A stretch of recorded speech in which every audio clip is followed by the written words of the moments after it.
Chồng, chúng ta có con rồi. Từ nay về sau, Đồng Thị là của anh. Mọi thứ của em cũng sẽ là của anh.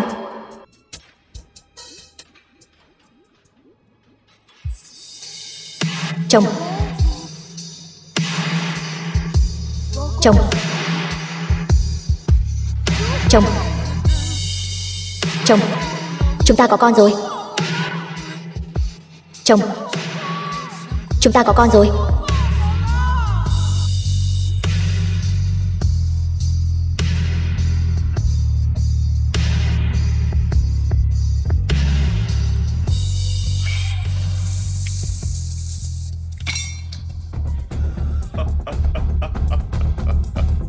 Bảy năm rồi. Hôm nay cuối cùng cũng lấy được tài sản của tập đoàn Đồng Thị. Tổng giám đốc Đặng, chủ tịch, xin hỏi vợ ngài, Đồng Tuyết, có thật là đã mất mạng rồi sao? Vâng, đúng vậy. Tối qua cô ấy ra ngoài một mình, đến khuya vẫn chưa về. Khi chúng tôi nhìn thấy di thư rồi vội vã chạy đến bờ biển thì cô ấy đã...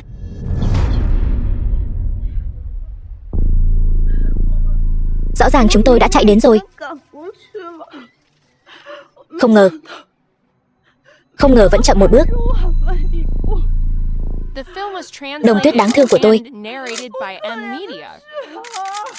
còn mất mạng rồi, tôi phải làm sao đây? Tôi biết ăn nói với bố con thế nào đây? Về hậu sự của Đồng Tuyết, ngày mai tôi sẽ đặc biệt tổ chức một buổi họp báo để giải thích cho mọi người. Còn về thi thể của Đồng Tuyết, tôi sẽ huy động tất cả sức mạnh của Đồng Thị để tìm kiếm. Nếu như không tìm thấy cô ấy, tôi sẽ không từ bỏ dù chỉ một ngày. Đi thôi, này chủ tịch, chủ tịch, chủ tịch, chủ tịch, chủ tịch. Kiều An An, bố mẹ em gái, con đã về rồi. Nhưng tại sao các người lại không còn ở đây nữa? Em gái, từ khi Hứa Văn gả cho bố và em gả cho Đặng Minh Tu, chỉ trong vài năm ngắn ngủi, bố và em đều lần lượt gặp chuyện. Chị không tin sự ra đi của hai người chỉ là tai nạn. Buổi họp báo của tập đoàn Đồng Thị, tôi rất xin lỗi khi phải thông báo theo cách này tin buồn về sự ra đi của vợ tôi với mọi người. Đồng Tuyết, cô ấy sẽ không trở lại nữa. Đến bây giờ tôi vẫn không thể chấp nhận được sự thật này. Tôi không dám tin cô ấy đã rời xa tôi rồi. Mặc dù tôi là mẹ kế của Đồng Tuyết, nhưng chúng tôi đã sớm thân thiết như người một nhà. Con bé làm sao nỡ bỏ rơi chúng tôi chứ? Đồng Tuyết, con mất mạng rồi, tôi phải làm sao đây? Tôi biết ăn nói thế nào với ba con đây?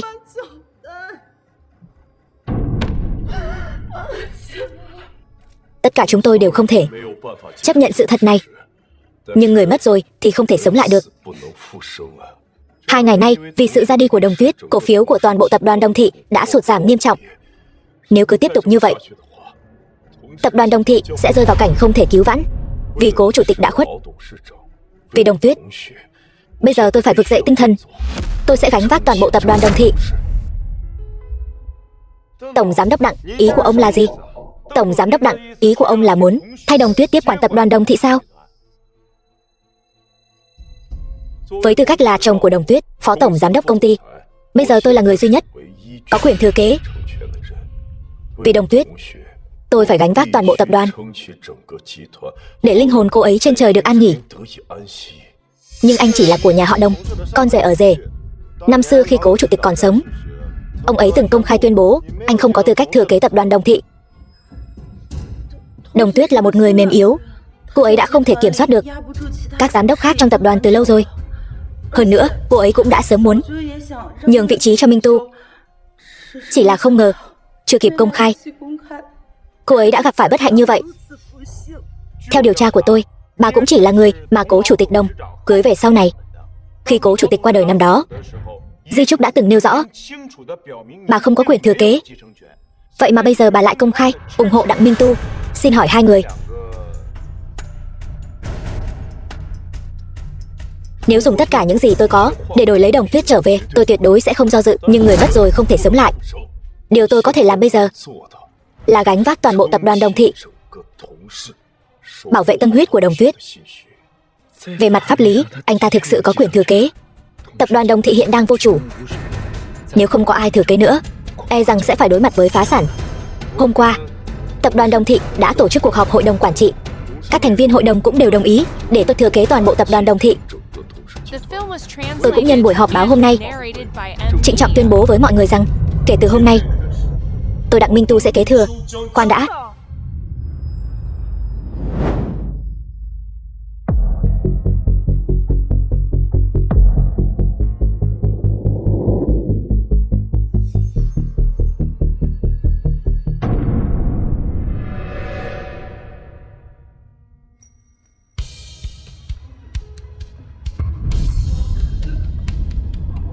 Có ma.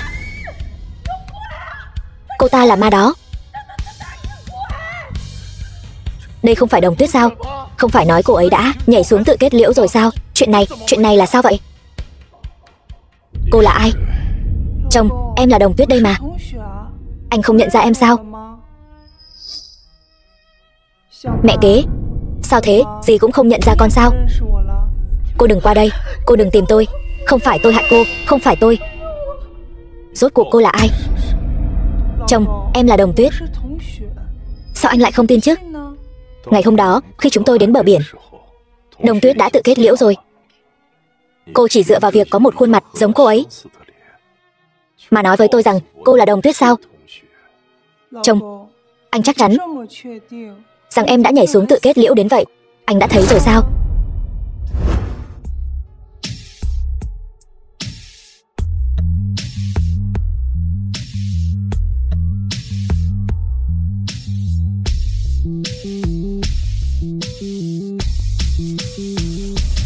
Đêm đó, cô ta rõ ràng đã bị tôi nhốt dưới đáy biển. Chiếc chìa khóa duy nhất cũng ở chỗ tôi.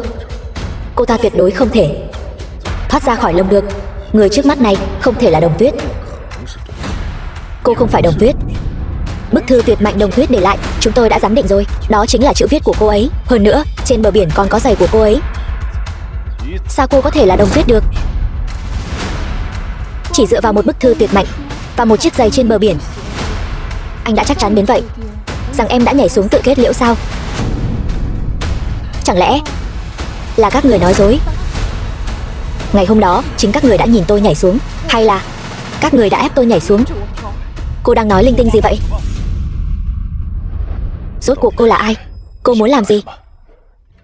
Chồng, em là Đồng Tuyết đây mà. Sao thế, em còn sống? Anh có vẻ không vui vậy. Hay là anh muốn em mất mạng?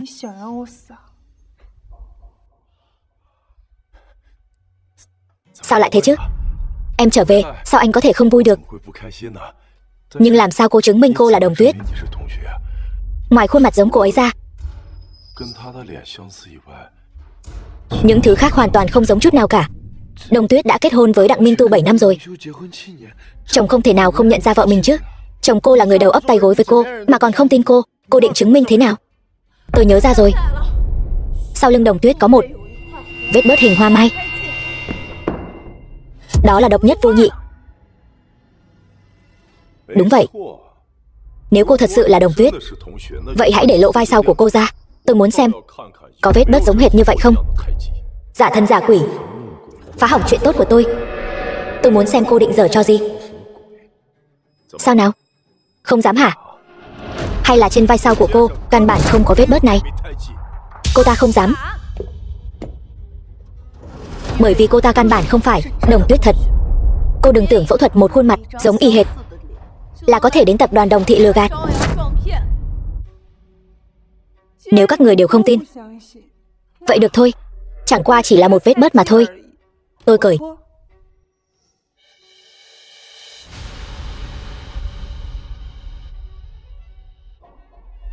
Nhưng với tư cách là chủ tịch tập đoàn Đồng Thị, tại sao tôi phải chứng minh bản thân trước mặt mọi người?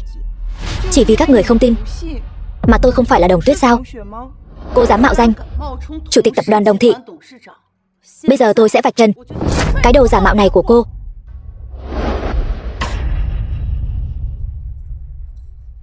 Quả nhiên là giả. Cô quả nhiên không phải Đồng Tuyết. Trên vai cô căn bản không có vết bớt hoa mai. Cô còn gì để nói nữa không? Chẳng lẽ cô muốn nói vết bớt này đã biến mất không dấu vết trong 2 ngày nay sao? Cô nghĩ tôi sẽ tin sao? Cô nghĩ mọi người sẽ tin sao? Đương nhiên sẽ không tin. Nhưng anh, với tư cách là chồng của em, có chắc chắn vết bớt của em ở vai trái không? Cô có ý gì? Chồng, ý em là vết bớt hoa mai của em là ở vai phải mà.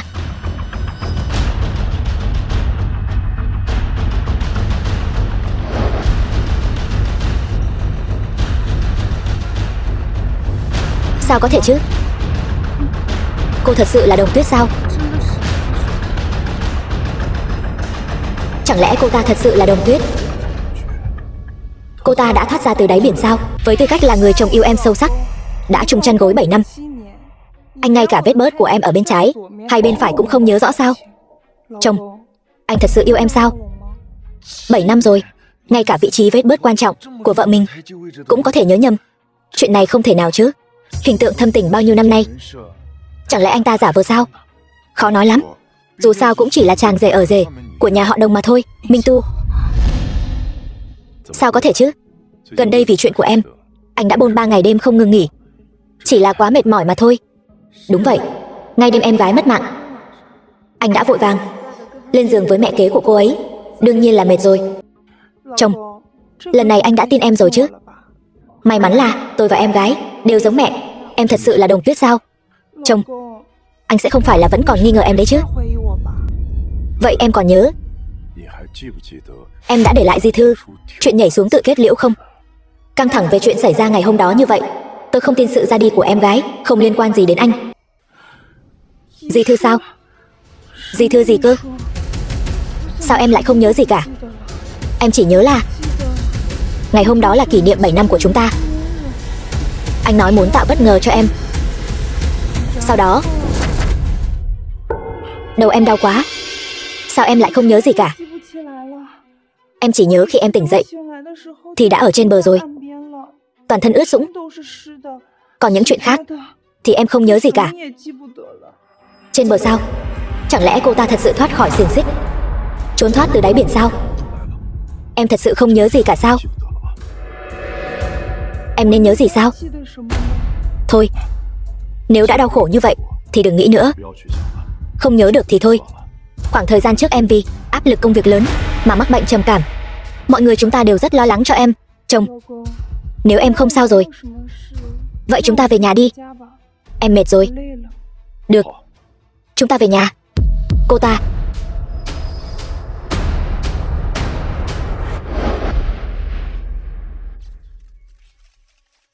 đừng vui mừng sớm như vậy chứ. Cho dù cô là thật thì cũng chỉ là lấy mạng cô thêm một lần nữa mà thôi. Hãy cười nhiều vào lúc này đi. Tôi sẽ điều tra rõ sự thật, tự tay đưa anh vào tù.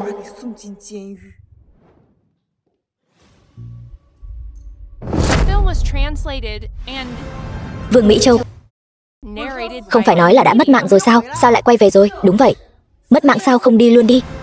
Đặng Tiểu Phương, hại anh hai mấy ngày nay không ngủ ngon. Về rồi thì làm việc đi. 2 ngày nay cô không có ở đây, cầu thang cũng không ai lau, bẩn quá đi mất. Nhớ phải quỳ xuống đất, từng chút một dùng tay lau. Nếu có một chút bụi thì cô xong đời. Cô bảo tôi lau nhà sao? Cô không lau thì ai lau chứ? Ngày xưa cô quỳ xuống khóc lóc van xin để Minh Tu nhà chúng tôi cưới cô. Thấy cô yêu anh ta đến điên cuồng, nguyện ý hiếu thảo với bố mẹ chồng, tam tổng tứ đức. Nếu không thì ai sẽ đồng ý để Minh Tu cưới cô chứ? Em gái, đây chính là nhà chồng mà em đã phản kháng bố, chấp nhận thiệt thòi cũng muốn gả đi sao? Người đàn ông này thật sự đáng để em hèn mọn trả giá nhiều như vậy sao? Tôi không lau. Minh Tu, anh xem vợ anh cưới kia, mất mạng một lần rồi mà dám cãi lại tôi sao? Đồng Tuyết, cúi đầu xin lỗi mẹ đi, chuyện này coi như bỏ qua. Cúi đầu sao? Nếu anh đã hiếu thảo như vậy, vậy anh quỳ xuống mà lau đi. Hỗn xược, cô ăn gan hùm mật báo rồi sao? Dám để chồng mình lau nhà hả? Hôm nay để tôi, cô em chồng này, dạy dỗ cô một trận. Tay con sắp gãy rồi. Mày muốn làm loạn hả? Chính là muốn đánh bà đấy.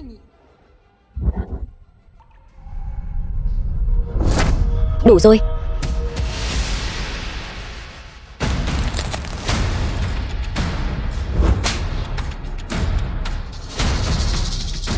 Đánh chó còn phải nhìn mặt chủ. Huống hồ chi, họ lại trực tiếp bỏ qua anh, đến đánh tôi, chủ nhân ở đây. Anh, cô ta dám mắng anh là chó kia. Minh Tu, mau đuổi cái con đàn bà điên này ra ngoài đi. Xin các người hiểu cho rõ. Đây là nhà họ Đồng. 7 năm nay các người uống của tôi, ăn của tôi, ở nhà của tôi. Người phải cút đi không phải là tôi, mà là các người.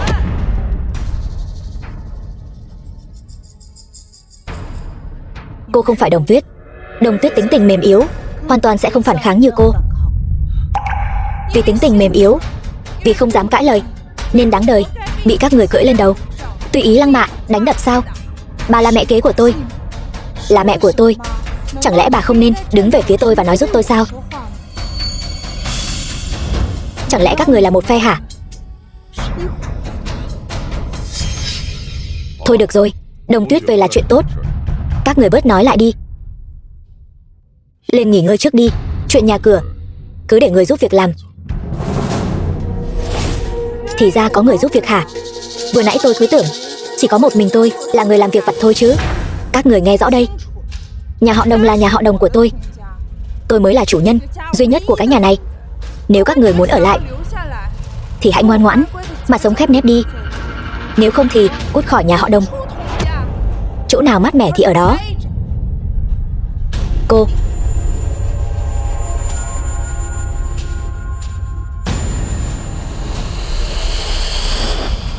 Thông báo cho tất cả các giám đốc 10 giờ sáng mai tổ chức cuộc họp hội đồng quản trị. Con trai, con dám để nó hỗn xược như vậy sao? Anh, vậy căn nhà này hôm nay con có thể sang tên được không? Không phải đã nói là hôm nay sang tên sao? Yên tâm đi, con tiện nhân này sẽ không đắc ý được bao lâu đâu. Em gái, họ đối xử với em như vậy đó. Em vừa mới mất mạng, họ đã vứt đồ của em như vứt xác vậy. Bà Vương. Tiểu thư. Tiểu thư, cuối cùng cô cũng về rồi. Tôi cứ nghĩ sẽ không bao giờ gặp lại cô nữa chứ. Cô ra ngoài trước đi, tôi không cần người hầu hạ. Vậy được, cô nghỉ ngơi cho tốt nhé. Tôi đi trước đây.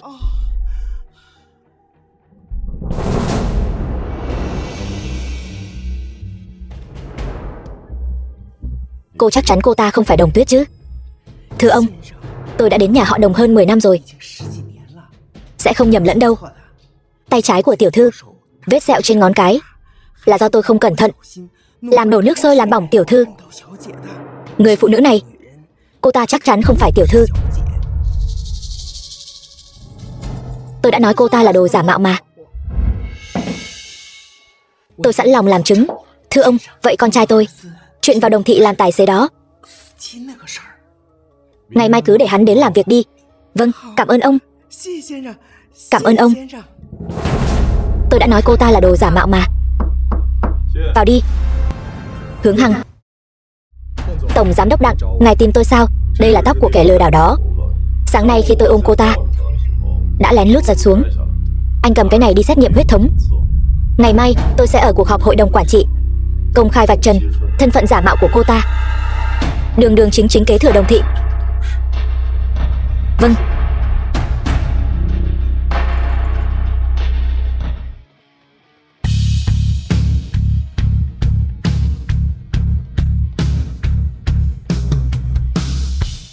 Này, những người không phận sự không được vào trong. Người không phận sự sao? Đồng Tuyết, cô đã lâu không đến công ty rồi. Bảo vệ đã thay mới một lượt, họ không nhận ra cô. Rất bình thường. Em gái tôi vừa mới mất 2 ngày mà các người đã thay đổi an ninh và nhân sự. Thật đúng là cẩn thận quá mức. May mà bây giờ tôi đã trở về. Chồng, làm phiền anh tự mình nói với họ em là ai.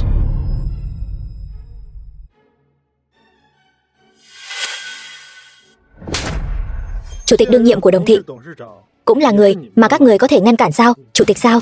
Ngay cả bà chủ cũng không nhận ra. Thay người đi. Đồ giả mạo cũng dám ngông cuồng như vậy sao? Không nhảy nhót được bao lâu nữa đâu. Lát nữa sẽ để cô ta lộ nguyên hình.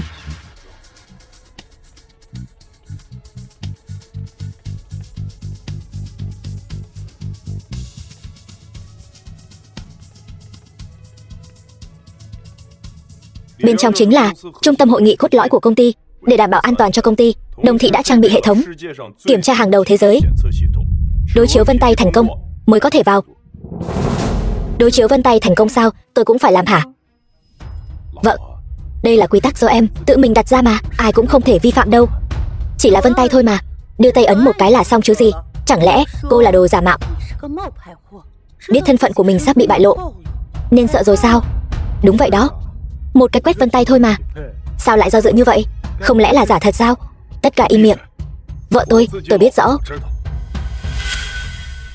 Vợ, anh tin em. Nào, không cần đến cuộc họp hội đồng quản trị, ngay tại đây là có thể vạch trần thân phận giả mạo của cô rồi.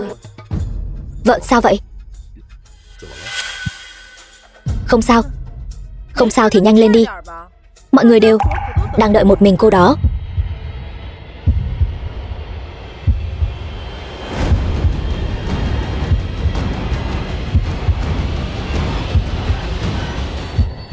Hay là...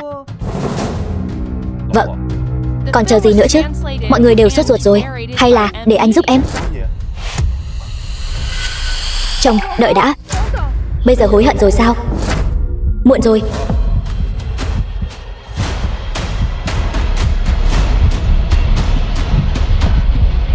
Đối chiếu vân tay thất bại. Xin hãy xác minh lại. Đối chiếu vân tay thất bại. Xin hãy xác minh lại.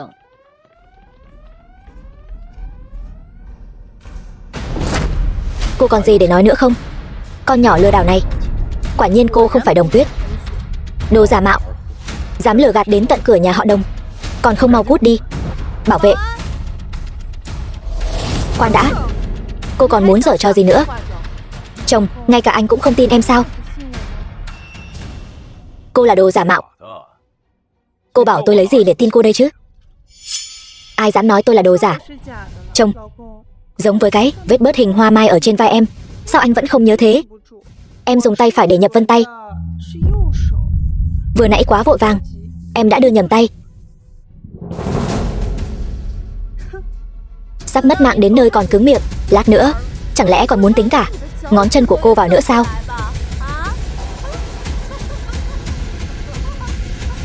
Được rồi, tôi cho cô cơ hội cuối cùng.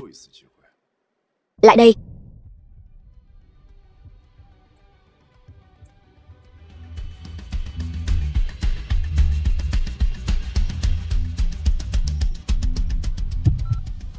Đối chiếu vân tay thành công, mời vào. Sao có thể chứ? Cô đã giở trò gì vậy? May mà tôi đã chuẩn bị từ trước. Chồng, lần này anh tin em rồi chứ? Thông báo cho tất cả các thành viên hội đồng quản trị lập tức đến phòng họp, tổ chức cuộc họp hội đồng quản trị.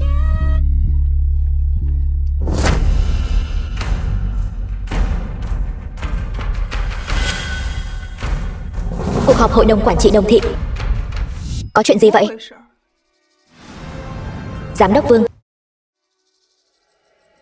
Chủ tịch Đồng, các thành viên hội đồng quản trị đều không muốn đến.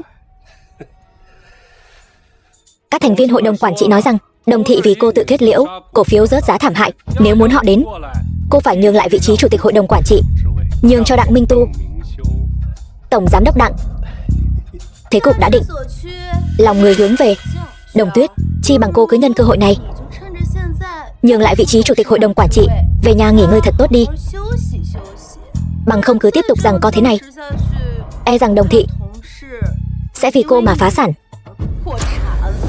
Đồng Tuyết dù sao đi nữa, hiện tại chẳng phải vẫn là chủ tịch hội đồng quản trị của Đồng thị sao? Các người đối xử thờ ơ với cô ấy như vậy, chính là đối xử thờ ơ với tôi. Hướng Hằng, bây giờ hãy bảo tất cả các thành viên hội đồng quản trị lập tức quay lại họp. Vâng, tổng giám đốc Đặng, tôi sẽ đi làm ngay. Muốn gạt tôi ra rìa sao? Cô thật sự nghĩ rằng 7 năm nay tôi nhẫn nhịn là để làm con rùa rụt cổ cho cái nhà họ Đồng của các người sao? Các thành viên hội đồng quản trị sớm đã là người của tôi rồi, không cần phiền phức nữa. Anh cứ nhân danh tôi, nói với tất cả các thành viên hội đồng quản trị, nếu trong vòng 20 phút họ không đến được phòng họp, tôi sẽ chính thức với tư cách chủ tịch hội đồng quản trị của tập đoàn Đồng Thị khai trừ họ khỏi tập đoàn Đồng Thị. Từ nay về sau, họ chỉ có quyền chia cổ phần, không có quyền quản lý. Khai trừ sao? Cô chưa đủ tư cách đâu. Nhân viên nhỏ bé dám chống đối chủ tịch hội đồng quản trị. Nếu anh không phục như vậy, vậy thì bắt đầu từ việc sa thải anh trước đi. Cô dám hả? Tôi đường đường là chủ tịch tập đoàn Đồng Thị, ngay cả việc sa thải một kẻ không biết trời cao đất dày như nhân viên này cũng không có tư cách sao? Cô biết tôi là ai không? Tôi là cháu trai của tổng giám đốc Vương. Cháu ruột đấy. Vậy thì càng phải sa thải. Tôi xem ai dám.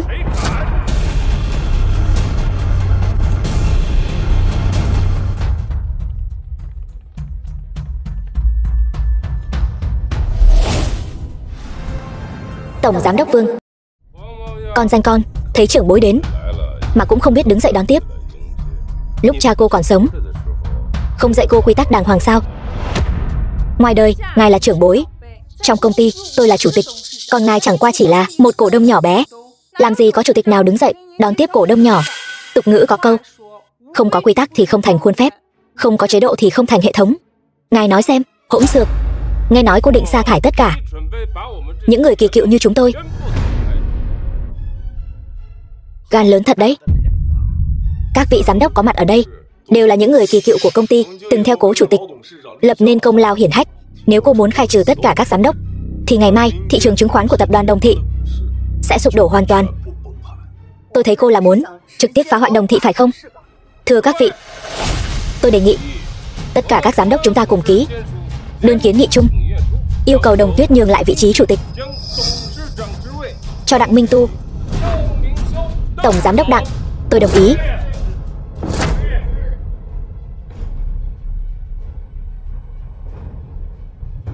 Điều kiện để ép tôi nhường vị trí là các vị phải có quyền đó đã.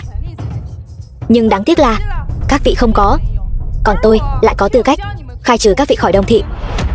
Cô nói bậy.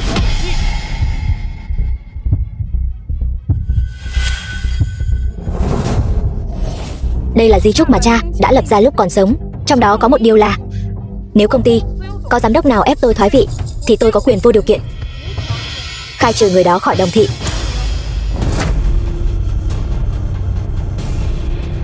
Cái này, di chúc, cái này sao có thể chứ?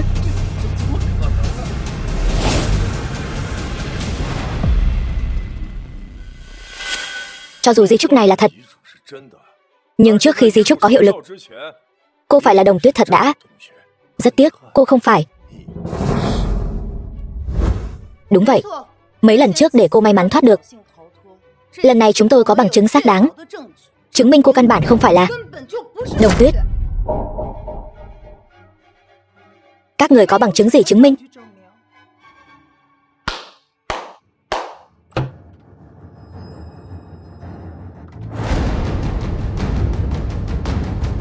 Bà Vương sao? Đúng vậy, bà Vương ở nhà họ Đồng 10 mấy năm, là người nhìn cô lớn lên. Cô là thật hay giả? Bà ấy rõ hơn bất kỳ ai. Đúng vậy, tôi nhớ rất rõ ràng. Tiểu thư, ngón cái tay trái của cô ấy, trên ngón cái đó có một vết sẹo bỏng. Nhưng cô ấy không có. Mọi người xem đi, ngón cái tay trái của cô ấy chẳng có vết sẹo bỏng nào cả. Thì ra là đồ giả mạo. Mau cút khỏi Đồng Thị. Chỉ là một vết sẹo thôi mà đã vội kết luận tôi là giả rồi hả?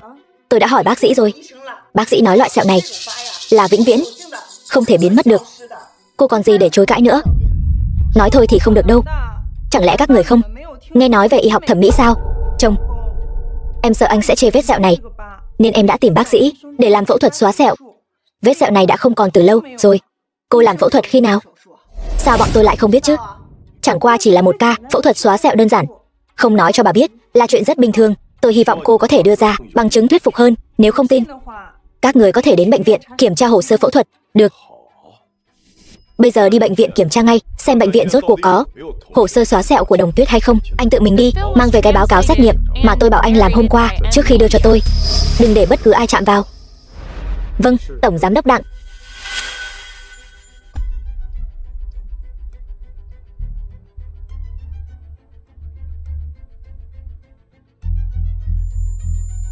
tôi sống sót trở về.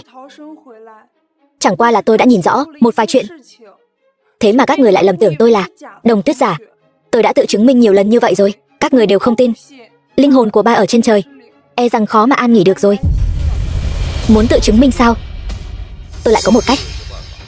Chắc hẳn mọi người đều biết, trước khi cố chủ tịch qua đời, đã giao cho Đồng Tuyết một miếng ngọc bội quan trọng. Từ khi Đồng Tuyết có được miếng ngọc bội này, cô ấy chưa từng để rời thân. Nếu cô thật sự là Đồng Tuyết, thì hãy lấy miếng ngọc bội ra đi, để tự chứng minh thân phận. Đúng vậy. Lấy ngọc bội ra đi. Lấy ra đi. Lấy ra đi. Dấu vân tay, vết sẹo có thể dùng thủ đoạn. Cái này tôi xem cô giải thích thế nào. Sao hả? Không lấy ra được sao? Đừng tưởng phẫu thuật thẩm mỹ rồi dùng chút thủ đoạn nhỏ là có thể làm chủ tịch tập đoàn Đồng Thị. Cô đó đúng là nằm mơ giữa ban ngày. Tôi không được. Chẳng lẽ người mẹ kế mới cưới, vào cửa này lại được sao? Nếu tôi không nhớ lầm, trong di chúc của bà không có quyền thừa kế. Có thể cho bà vào công ty làm một nhân viên nhỏ bé, đã là sự nhân từ lớn lao rồi. Bây giờ làm gì có phần bà được nói. Đồng Tuyết trước đây có tính cách lại hiền lành, vậy mà cô diễn kịch còn không biết diễn cho trọn vẹn. Chỉ từ điểm này cô đã lộ tẩy rồi. Còn nhóc danh. Đúng vậy, ai trong toàn bộ tập đoàn Đồng Thị mà không biết Đồng Tuyết đối với Đặng Minh Tu luôn vâng lời giam giáp. Ngay cả đơn hàng chục tỷ của tập đoàn Thanh Đằng cũng để tổng giám đốc Đặng toàn quyền đại diện Đồng Thị đi đàm phán. Rõ ràng là có ý nhường trước rồi. Vẫn còn quá non nớt. Cứ tưởng chỉ dựa vào một khuôn mặt là có thể bay lên cành làm phượng hoàng. Cô ta đang cầm lồng gà làm lạnh tiễn đấy. Còn nhóc danh, không biết trời cao đất dày. Hiền lành sao? Nếu tôi cứ theo như trước đây, tính cách hiền lành, e rằng hôm nay tôi đã bị các người ăn đến xương cũng không còn rồi. Tôi mạnh mẽ, chính là không biết trời cao đất dày. Vậy thì các người dựa vào tuổi tác mà ra vẻ bề trên thì tính là gì? Có phải là cậy già lên mặt không? Cô nói ai cậy già lên mặt hả? Thì ra ông cũng biết tức giận đấy chứ. Tôi còn tưởng ra mặt các người cứng như đá trong hố xí vậy, đánh thế nào cũng không thấy đau chứ. Này cô làm loạn đủ rồi đấy. Người đâu? Phế chân nó cho tôi, ném ra khỏi Đồng Thị. Ai dám? Cô là đồ giả mạo. Chúng tôi có gì mà không dám. Tôi đã bao giờ thừa nhận tôi là đồ giả mạo đâu. Nếu các người một ngày không chứng minh được tôi là đồ giả mạo, thì tôi vẫn là chủ tịch tập đoàn Đồng Thị. Mở to mắt chó của các người ra mà nhìn cho rõ, rốt cuộc nên nghe lệnh của ai. Tuổi còn nhỏ lại lanh mồm lanh miệng, chỉ biết ba hoa trích tròe thì có ích gì. Mau lấy thứ chứng minh thân phận của cô ra đây. Lấy ra đi. Lấy ngọc bội ra, xem cái mạng nhỏ này của cô còn giữ được đến bao giờ.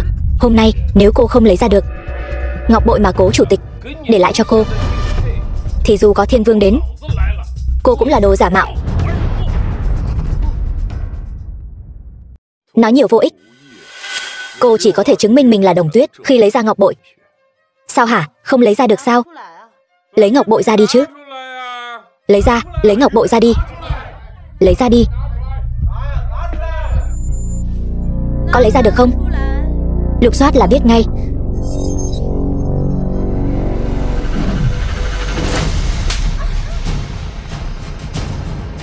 Ai cho bà cái gan đó?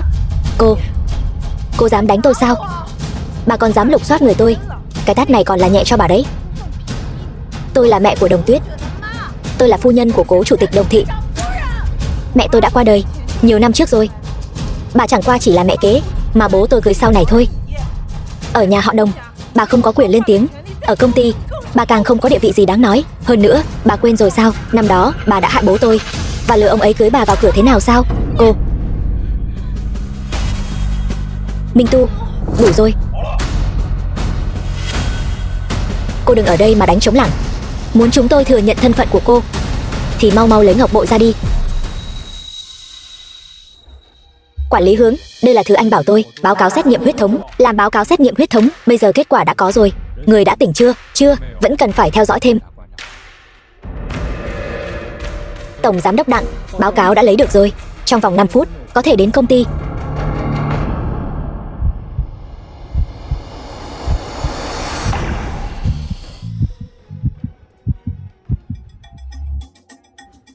Kính thưa quý vị, xin làm phiền mọi người hãy cho cô ta thêm 5 phút để giãy giụa. Minh Tu, này, tổng giám đốc Đặng, anh có ý gì vậy? Trong tay tôi có một bản bằng chứng xác thực, có thể chứng minh 100% cô ta chính là đồ giả mạo.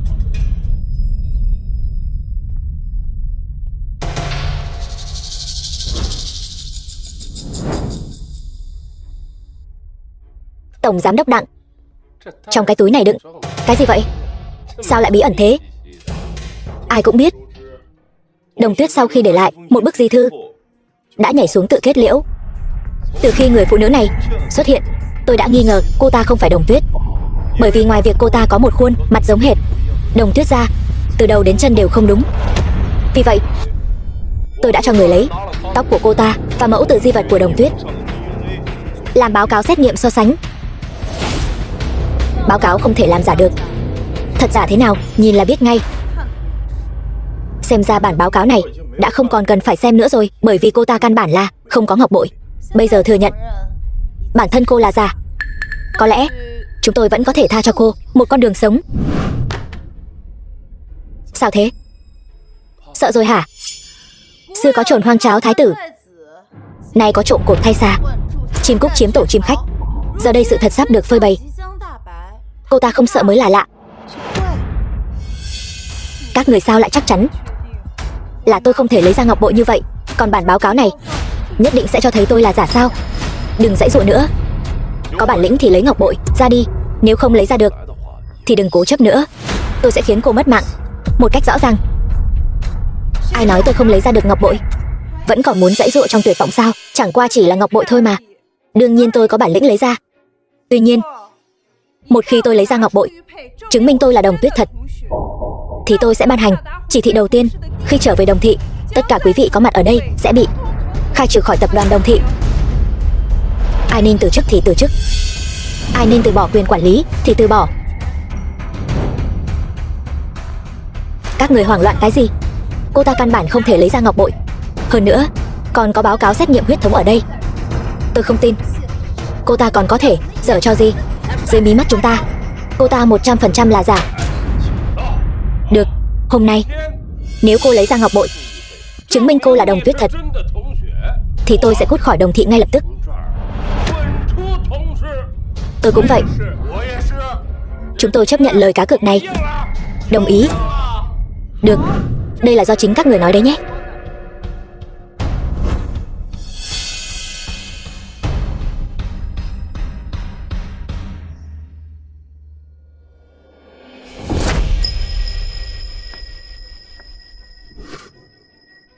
Giờ thì có thể chứng minh tôi là Đồng Tuyết thật rồi chứ? Đặng Minh Tu, anh e rằng ngay cả ngọc bội này nguồn gốc cũng không biết phải không?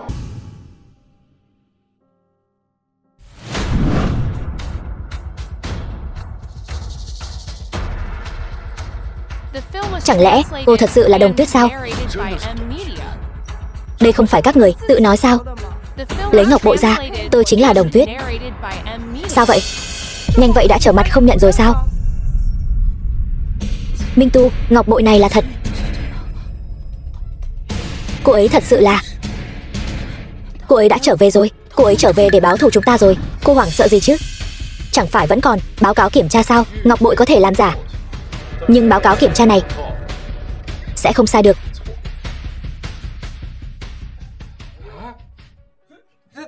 Cô ấy thật sự là... Làm sao có thể chứ?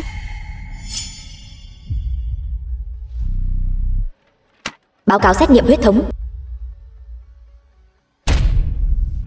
báo cáo xét nghiệm cùng huyết thống. Làm sao có thể chứ? Không thể nào. Sao lại không thể? Các người hãy nhìn cho rõ đây. Báo cáo này nói rõ ràng rành mạch, minh bạch, tôi chính là Đồng Tuyết thật sự, chủ tịch đương nhiệm của tập đoàn Đồng thị. Tôi và em gái là chị em song sinh cùng trứng, máu mủ tình thâm. Cho dù các người kiểm tra hàng ngàn, hàng vạn lần, quan hệ huyết thống cũng sẽ không thay đổi. Cô ấy thật sự là Đồng Tuyết. Làm sao có thể chứ? Không phải nói 100% cô ta là giả sao? Chắc chắn là có vấn đề ở đâu đó rồi. Vết bớt hoa mai, dấu vân tay, sẹo bỏng, ngọc bội, những thứ này các người đều có thể lựa chọn làm ngơ.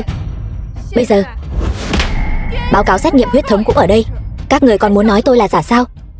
Người giả vờ ngủ thì không thể đánh thức được. Nếu các người đều đã lựa chọn đứng về phía đối lập với tôi, vậy tôi cũng không cần thiết giữ các người lại nữa. Cứ theo những gì các người tự nói.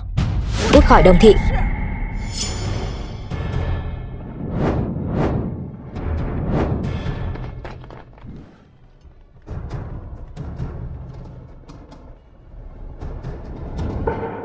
Chủ tịch Đồng, tôi sai rồi. Không nên dễ dàng tin lời nói bậy. Xin cô hãy cho tôi thêm một cơ hội nữa. Đúng vậy, cô là người rộng lượng. Xin hãy tha thứ cho tôi lần này. Chủ tịch, xin hãy tha cho chúng tôi. Này Đồng Tuyết, ta đã nhìn con lớn lên đấy. Khi con còn nhỏ, ta còn từng bế con nữa cơ. Ta cũng là bị kẻ xấu mê hoặc, nên mới nghĩ con là giả thôi. Thương trường như chiến trường, đạo kinh doanh cũng là đạo làm người. Một lần bất trung, cả đời không dùng. Người phản bội tôi sẽ không giữ lại bên mình. Tất cả đứng dậy và cút đi.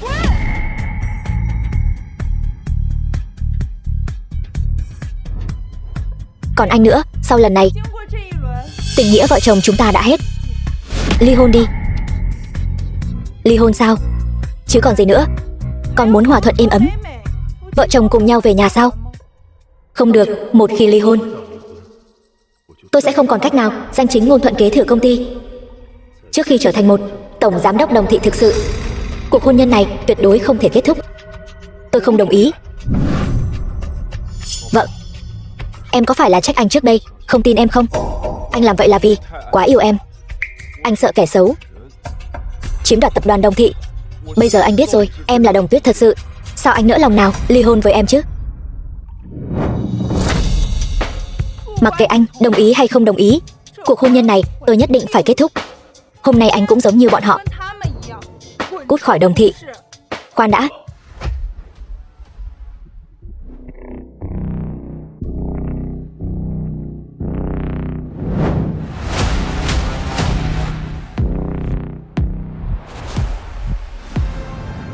Chú lão. Chú Chu. Con còn biết gọi ta là chú Chu sao? Năm đó là chú và cha tôi cùng nhau khởi nghiệp, xây dựng nên cơ nghiệp Đồng thị. Công lao của chú không thể phủ nhận. Chỉ là sau khi chú về hưu, không phải đã ra nước ngoài tịnh dưỡng rồi sao? Nếu không trở về nữa, cái cơ nghiệp này do cha con gây dựng của Đồng thị sẽ bị con phá sạch. Chú Chu, lời này của chú là có ý gì? Ý gì sao? Ta nghe nói con muốn khai trừ tất cả các thành viên hội đồng quản trị có mặt ở đây sao? Là bọn họ ra tay trước, nghi ngờ thân phận của con, ép con thoái vị. Cũng là bọn họ tự mình đặt ra giao kèo cá cược. Còn con chẳng qua chỉ là thực hiện lời hứa mà thôi. Chu lão, ngài phải thay chúng tôi lấy lại công bằng chứ. Từ khi cố chủ tịch qua đời, ngài lại về hưu, cô ta liền lấy chúng tôi, những công thần kỳ cựu này ra mà xử lý, phải không? Giờ đây tập đoàn Đồng thị này đang trong cảnh bão táp mưa xa. Sau này chúng tôi lại không còn quyền quyết sách, chẳng phải là trơ mắt nhìn tập đoàn Đồng thị phá sản sao? Cô ta làm vậy là muốn chúng tôi trơ mắt nhìn tâm huyết của chúng tôi bị hủy hoại trong chốc lát sao? Chu lão, xin ngài hãy làm chủ cho chúng tôi. Chu lão, đừng nói là bọn họ, ngay cả tôi cũng sắp bị tống cổ ra ngoài rồi. Diễn xuất của các người mà không đi đóng phim Hollywood thì thật có lỗi với tiền đồ của các người. Đủ rồi. Dù con là chủ tịch đương nhiệm, cũng không thể tùy tiện làm theo ý mình như vậy. Mọi người đừng trách Đồng Tuyết. Chuyện này đều là lỗi của tôi. Tôi đáng mất mạng. Tôi là chồng của Đồng Tuyết, vốn dĩ tôi nên bảo vệ cô ấy thật tốt. Nhưng mà tôi lại cứ mãi nghi ngờ cô ấy. Anh cũng là vì quá yêu cô ấy, không muốn công ty rơi vào tay kẻ xấu thôi. Sai là sai ở chỗ anh quá có trách nhiệm với công ty. Vậy nên là tôi đã trở thành kẻ qua cầu rút ván, ích kỷ tự mãn, hành động tùy tiện, kẻ ác kẻ xấu sao? Ai mà chẳng biết chứ. Từ khi cô kết hôn, cô đã giao quyền quản lý công ty cho tổng giám đốc Đặng rồi. Cô ở nhà làm nội trợ. Đặc biệt là 2 năm nay, số lần cô đến công ty chỉ đếm trên một bàn tay là có thể đếm được.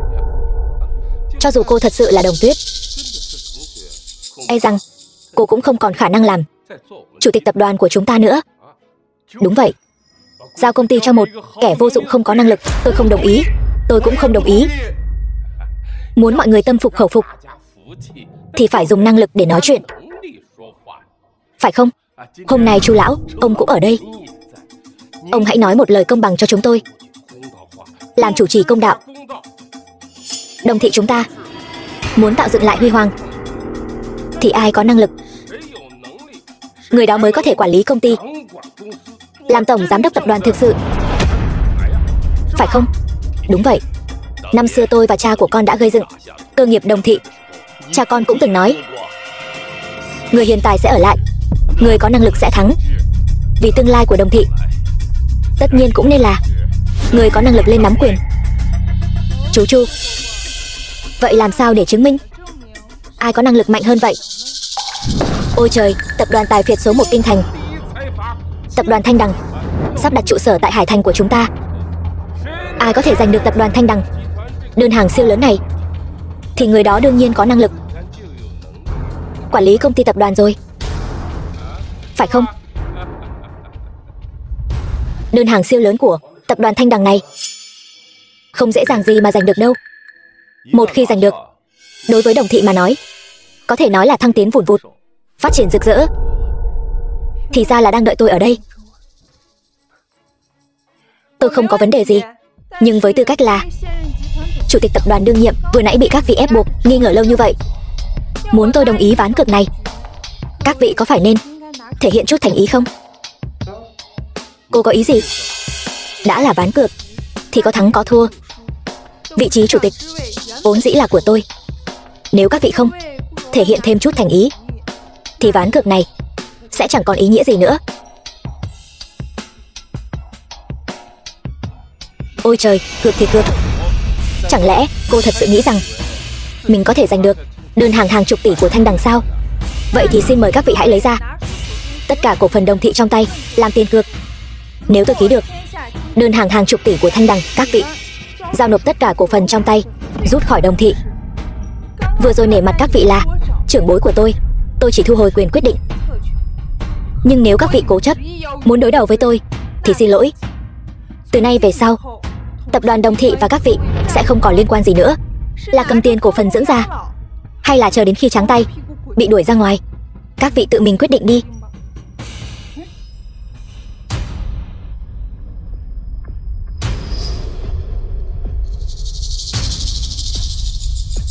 Các vị, tôi không tin mối quan hệ của những người chúng ta cộng lại mà không thắng được cô ta.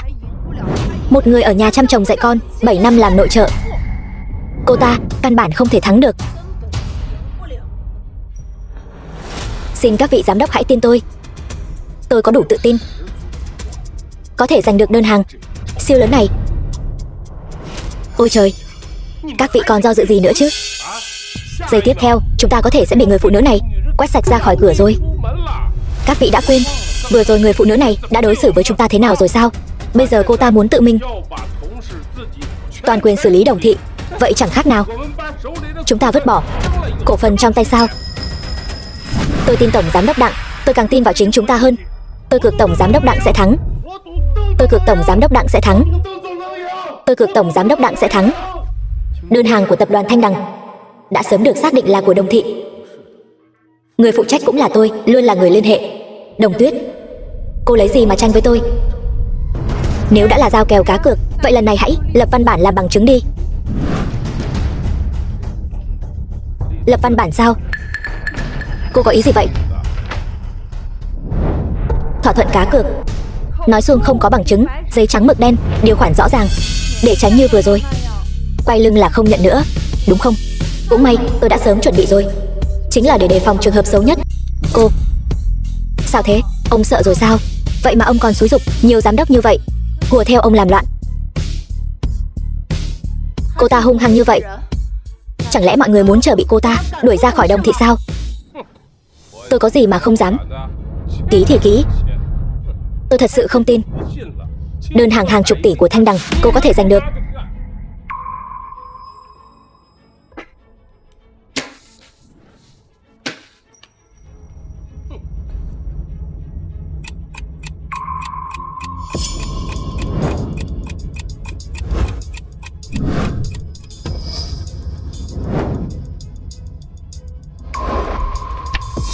Xin lỗi, tôi quên mất. Chồng, anh ở Đồng Thị, không có cổ phần mà. Đợi tôi ký được đơn hàng chục tỷ của Thanh Đằng và thừa kế Đồng Thị xong, tôi sẽ cười thật lớn nhìn cô, quỳ xuống cầu xin tôi. Các vị, thật trùng hợp, tôi và người phụ trách đơn hàng chục tỷ của tập đoàn Thanh Đằng có duyên nợ sâu sắc. Trước đây vì tập đoàn Đồng Thị, tôi đã riêng tư trao đổi với anh ấy rất nhiều lần. Anh ấy cũng có ý tiết lộ giao đơn hàng 10 tỷ này cho Đồng Thị. Hôm nay, tôi tình cờ hẹn anh ấy đến công ty để đàm phán. Nếu không có gì bất ngờ, hôm nay có thể ký hợp đồng.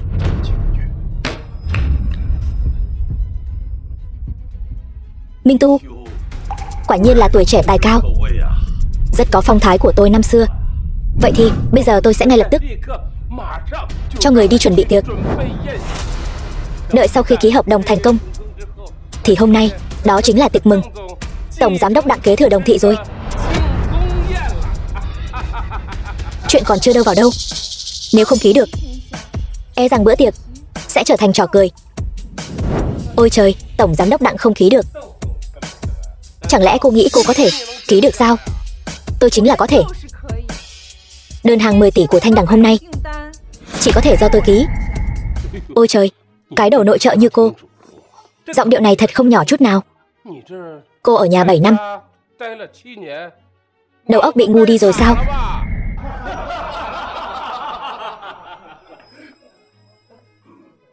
Tôi có thể nói như vậy là vì tôi có tài sản này. Cô có cái quái gì mà tài sản? Người phụ nữ ngu dốt như cô, Đồng Thị nếu không có cô sẽ càng thêm huy hoàng, đúng không? Cô thật sự không biết tự lượng sức mình. Cô sẽ không phải là vẫn còn đang mơ chưa tỉnh đó chứ? Vậy thì xem là ai đang mơ đây?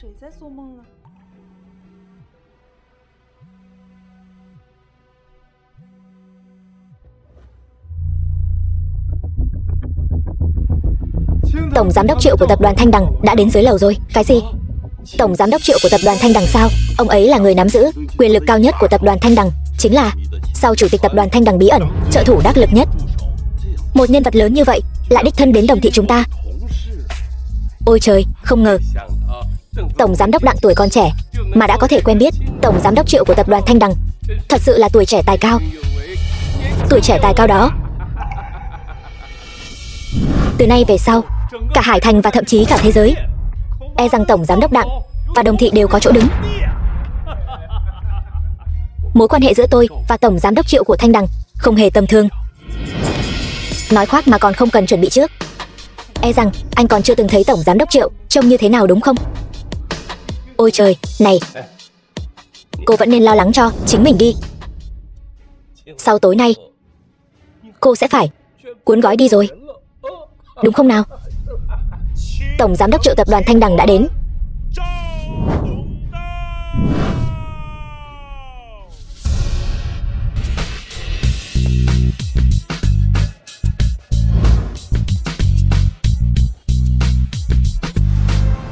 Triệu Chí Hằng, tổng giám đốc Triệu hôm nay đến đây thật sự khiến Đồng Thị chúng tôi rạng rỡ vinh quang.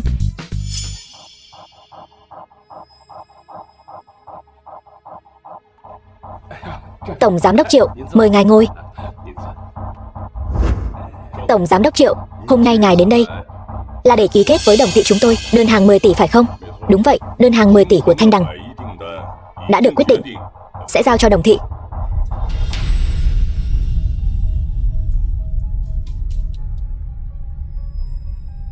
Vậy thì chúng ta ký hợp đồng tại chỗ luôn đi. Đương nhiên. Vô lễ. Này, tổng giám đốc Triệu, vị này là của Đồng Thị chúng tôi, phó tổng giám đốc Đặng Minh Tu. Tổng giám đốc Đặng, anh ấy đại diện cho Đồng Thị chúng tôi ký hợp đồng với ngài, hợp tình hợp lý. Rất hợp tình hợp lý chứ. Trước đây dự án này luôn là do tôi đàm phán và theo dõi, cho nên việc ký kết này tôi phụng mệnh tập đoàn Thanh Đằng theo lệnh của chủ tịch đến đây để ký kết với Đồng Thị. Bản hợp đồng hàng chục tỷ này, tư cách ký kết này chỉ có chủ tịch của Đồng Thị, Đồng Tuyết mới có.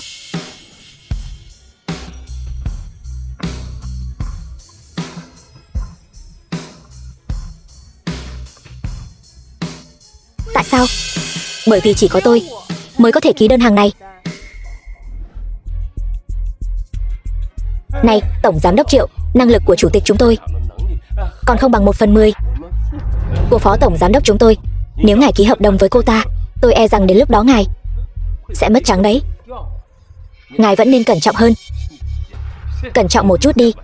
Đều là làm việc cho người khác. Tôi chỉ nghe lệnh của Chủ tịch tập đoàn Thanh Đằng. Chủ tịch đã nói rồi, đơn hàng siêu lớn này là ân tình cô ấy ban tặng cho Đồng Thị. Cho dù có thua lỗ toàn bộ, tất cả tổn thất đều do tập đoàn Thanh Đằng gánh vác. Sẽ không để Đồng Thị chịu 1/1 hào nào. Ân tình sao? Ân tình gì? Nhiều năm trước tôi từng tình cờ cứu mạng chủ tịch tập đoàn Thanh Đằng, cho nên đơn hàng hàng chục tỷ của Thanh Đằng có thể giao cho Đồng Thị là vì tôi, chứ không phải anh Đặng Minh Tu. Em gái, vốn dĩ chị định lấy tập đoàn Thanh Đằng đơn hàng hàng chục tỷ này làm quà tặng em. Không ngờ khi chị tìm thấy em đã bị hạ đến mức không rõ sinh tử ra sao. Đơn hàng chục tỷ. Ký tên Đồng Tuyết.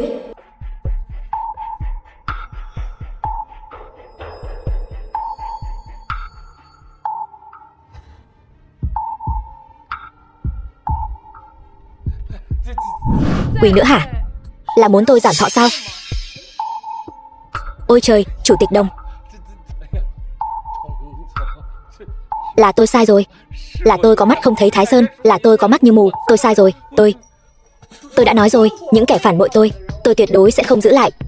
Giao ra từ tay các người tất cả cổ phần, rút khỏi Đồng Thị. Đồng Tuyết, anh biết lỗi rồi. Chồng, anh mau đứng dậy đi. Đồng Tuyết, cái này. Chồng, em xin lỗi. Mấy ngày nay em luôn lừa dối anh. Đồng Tuyết, cô lại muốn giở trò gì nữa đây? Chồng, em ly hôn với anh. Anh sẽ không giận đâu nhỉ? Nhưng chỉ khi chúng ta ly hôn rồi, em mới có thể giao toàn bộ Đồng Thị. Và đơn hàng trị giá hàng chục tỷ đã ký tối nay đều giao cho anh. Cho anh sao? Đúng vậy, anh biết mà. Em chỉ yêu mình anh thôi. Đồng Thị gì chứ, công ty gì chứ, em cũng không quan tâm. Em chỉ cần anh ở bên cạnh em và yêu em mãi mãi là đủ rồi. Sở dĩ em lạnh nhạt với anh và ly hôn với anh, tất cả đều có lý do cả. Ba đã từng lập di chúc rằng trong hôn nhân anh sẽ không thể thừa kế bất kỳ tài sản nào của Đồng Thị. Chỉ khi chúng ta ly hôn rồi, bản di chúc này mới có thể bị hủy bỏ, anh mới có thể thừa kế Đồng Thị. Không phải sao? Vậy nên em muốn giao Đồng Thị cho anh hả? Mấy ngày nay em lạnh nhạt với anh sẽ không giận em chứ? Em chỉ muốn ly hôn với anh trước, sau đó chuyển Đồng Thị sang tên anh, đồng thời giúp anh dọn dẹp những kẻ gió chiều nào xoay chiều ấy trong công ty. Diễn kịch lâu như vậy, anh sẽ không trách em chứ? Sao có thể chứ? Anh đã nói rồi mà, trước đây em yêu anh như vậy, sao có thể đột nhiên lạnh nhạt với anh như vậy được chứ? Ôi trời, ôi trời, hóa ra các người là một phe. Các người cùng nhau hãm hại chúng tôi. Hay cho anh Đặng Minh Tu, để tôi xem anh thế nào đánh anh mất mạng. Bảo vệ đâu rồi? Đuổi hết những kẻ không liên quan này ra ngoài cho tôi. Các người vậy mà lại cấu kết với nhau để lừa chúng tôi sao? Các người làm gì vậy? Tôi là tổng giám đốc của Đồng Thị đấy. Tôi lấy mạng anh.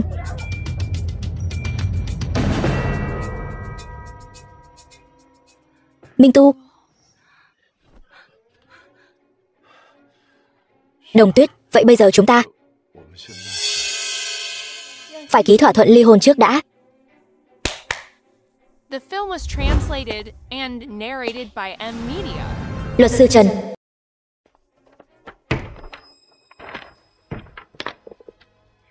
Chồng, ký đi.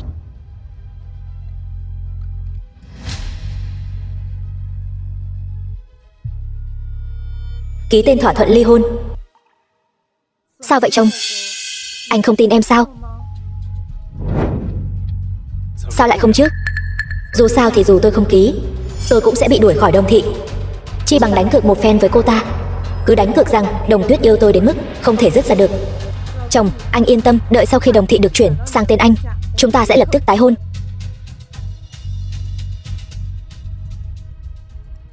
Chủ tịch Đồng, cô thật sự chắc chắn muốn chuyển tập đoàn Đồng Thị sang tên tổng giám đốc Đặng sao?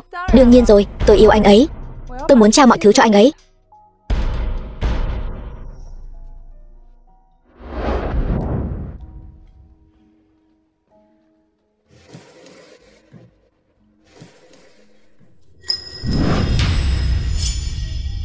Chồng, sau khi Đồng Thị được chuyển nhượng cho anh sẽ không tái hôn với em sao?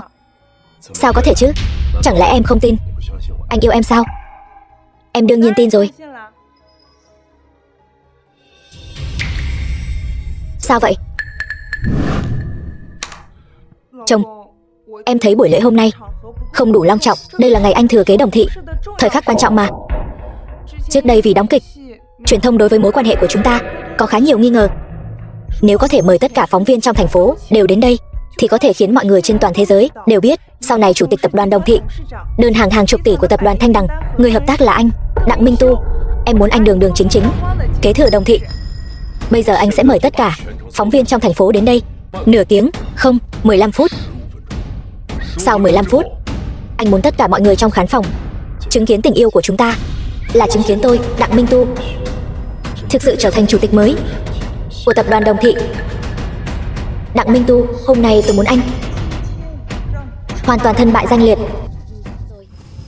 Buổi họp báo. Đồng Tuyết này đúng là một kẻ si tình, gia sản lớn như vậy cứ thế dâng cho người khác, lại còn là một kẻ trắng tay ở rể vào nhà họ Đồng. Đặng Minh Tu đúng là huyền thoại trong giới ở rể, một chiêu ở rể lật mình thành địa chủ.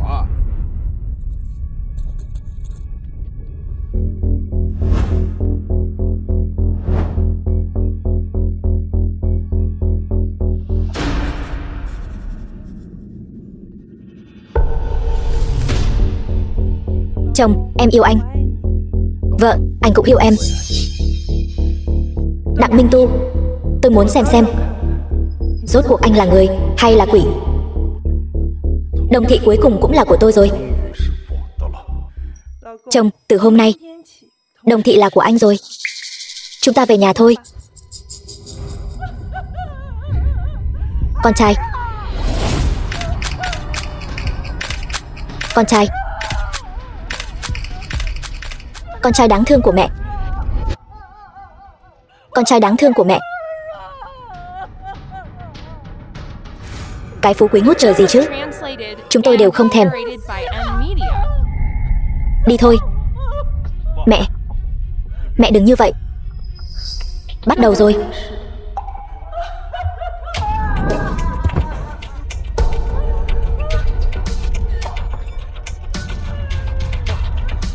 Hỡi các vị hảo tâm,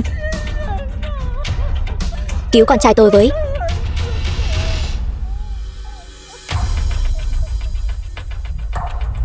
Mẹ, em gái, hai người mau đứng dậy. Đừng như vậy, hai người về trước đi. Mẹ, em gái, hai người đừng như vậy, mau về đi. Chúng tôi không thể đi. Chúng tôi đi rồi, con sẽ không thể quay lại được nữa đâu. Chuyện này là sao vậy?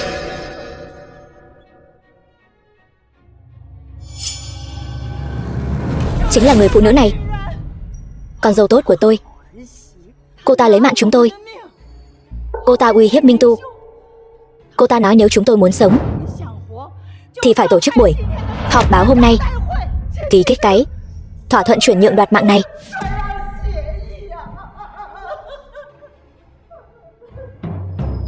Tôi đe dọa các người sao? Người ta đã chuyển nhượng toàn bộ tập đoàn Đồng Thị cho con trai của bà rồi mà vẫn chưa thỏa mãn sao? Ý của bà là Đồng Tuyết ép buộc các người kế thừa tập đoàn Đồng Thị sao? Mọi người đừng bị người phụ nữ này lừa gạt. Cô ta đã sớm chướng mắt chúng tôi rồi, thậm chí còn coi thường anh trai tôi. Từ khi anh trai tôi ở rể nhà họ Đồng những năm qua, cô ta đối xử với anh trai tôi không đánh thì mắng. Mượn danh nghĩa buổi họp báo, bề ngoài là muốn chuyển nhượng Đồng Thị cho anh trai tôi, nhưng thực chất cô ta đã sớm bí mật tìm người rồi. Chỉ cần anh trai tôi hôm nay bước ra khỏi cánh cửa này, chắc chắn sẽ mất mạng.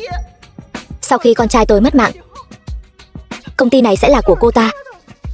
Cô ta muốn sống thoải mái thế nào cũng được. Đáng tiếc con trai tôi đã vô ích, mất đi một mạng người. Chỉ còn lại hai mẹ con chúng tôi. Những ngày tháng sau này, làm sao chúng tôi có thể sống tiếp đây? Tay con sắp gãy rồi. Mày muốn làm loạn hả?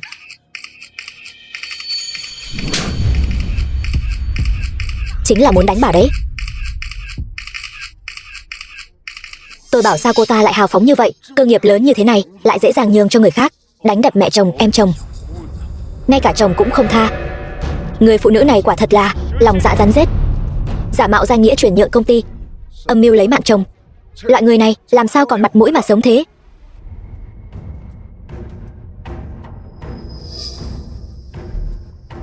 Cô ta không chỉ lòng dạ rắn rết mà còn lợi dụng danh nghĩa của cố chủ tịch để đuổi tất cả chúng tôi, những thành viên hội đồng quản trị kỳ cựu, ra khỏi Đồng Thị. Đặc sắc, thật sự quá là đặc sắc. Đặng Minh Tu, anh vì diễn vở kịch này chắc đã tốn không ít tâm tư nhỉ? Trước đây tôi vì gia đình mà nhẫn nhịn cô hết lần này đến lần khác, nhưng cuối cùng tôi nhận ra nhẫn nhịn không thể đổi lấy chân tâm. Bây giờ tôi vì gia đình, vì những người bị cô đuổi khỏi Đồng Thị, đang trên bờ vực phá sản này, những thành viên hội đồng quản trị không nhà không cửa sẽ không còn bị cô thao túng nữa. Xin Tổng Giám đốc Đặng kế thừa Đồng Thị trả lại công bằng cho chúng tôi. Xin Tổng Giám đốc Đặng kế thừa Đồng Thị trả lại công bằng cho chúng tôi. Xin Tổng Giám đốc Đặng kế thừa Đồng Thị trả lại công bằng cho chúng tôi. Cái nhà họ Đồng này thật đúng là gia môn bất hạnh, lại có thể xuất hiện một kẻ bại hoại mà người và quỷ đều cam phẫn. Đặng Minh Tu cũng coi như là được lòng dân rồi. Các vị thành viên hội đồng quản trị xin hãy mau đứng dậy, vì bây giờ tôi là chủ tịch tập đoàn Đồng Thị. Vậy tôi quyết định dẫn dắt tập đoàn Đồng Thị thoát khỏi chủ cũ, bắt đầu lại từ đầu, tạo dựng lại vinh quang. Bây giờ tôi xin tuyên bố, tập đoàn Đồng Thị chính thức đổi tên thành tập đoàn Minh Tu. Được lắm.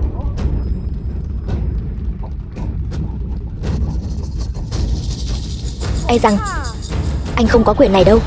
Con trai tôi là chủ tịch hội đồng quản trị, nó là người đứng đầu, nó muốn làm gì thì làm. Đúng vậy, bây giờ chủ tịch hội đồng quản trị của công ty là Minh Tu, không phải cô. Đồng Tuyết, chúng ta bây giờ đã ly hôn rồi. Cô và tôi không còn chút quan hệ nào. Đã nói rồi mà, anh đừng có mà vội vàng như vậy. Trước khi ký hãy xem cho kỹ. Nhưng anh cứ không chịu nghe. Ý gì đây? Một trong số đó là sau khi anh ký xong thỏa thuận chuyển nhượng, phải tái hôn với tôi, thỏa thuận này mới có hiệu lực. Nếu không sẽ tự động bị hủy bỏ.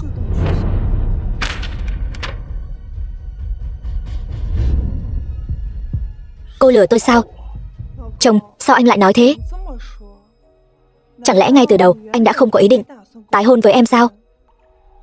Còn sắp đặt một màn kịch lớn như vậy, làm sao đây? Bây giờ em không muốn tái hôn với anh nữa.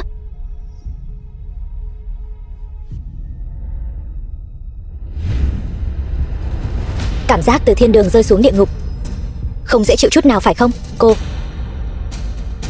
Bây giờ tôi đã ly hôn với anh rồi, Đồng Thị cũng không còn thuộc về anh nữa. Đặng Minh Tu, bây giờ anh mới là người thực sự không còn gì cả. Cô dám đùa giỡn tôi sao? Đúng vậy, bây giờ anh mới phát hiện ra sao? Đồ tiện nhân độc ác nhà cô. Tôi lấy mạng cô.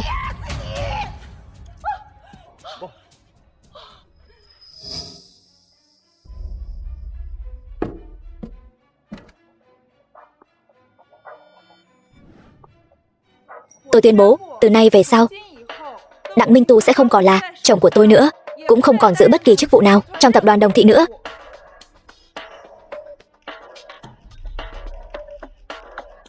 Tôi thấy chưa chắc đâu. Bà Vương.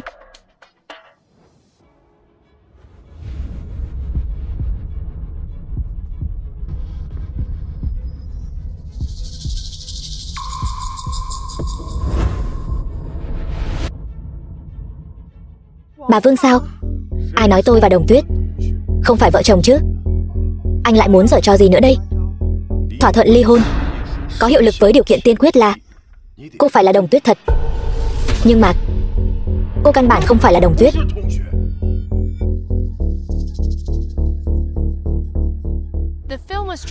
Minh Tu, anh quên rồi sao? Cô ấy là Đồng Tuyết. Kết quả xét nghiệm huyết thống của cô ấy đã có rồi.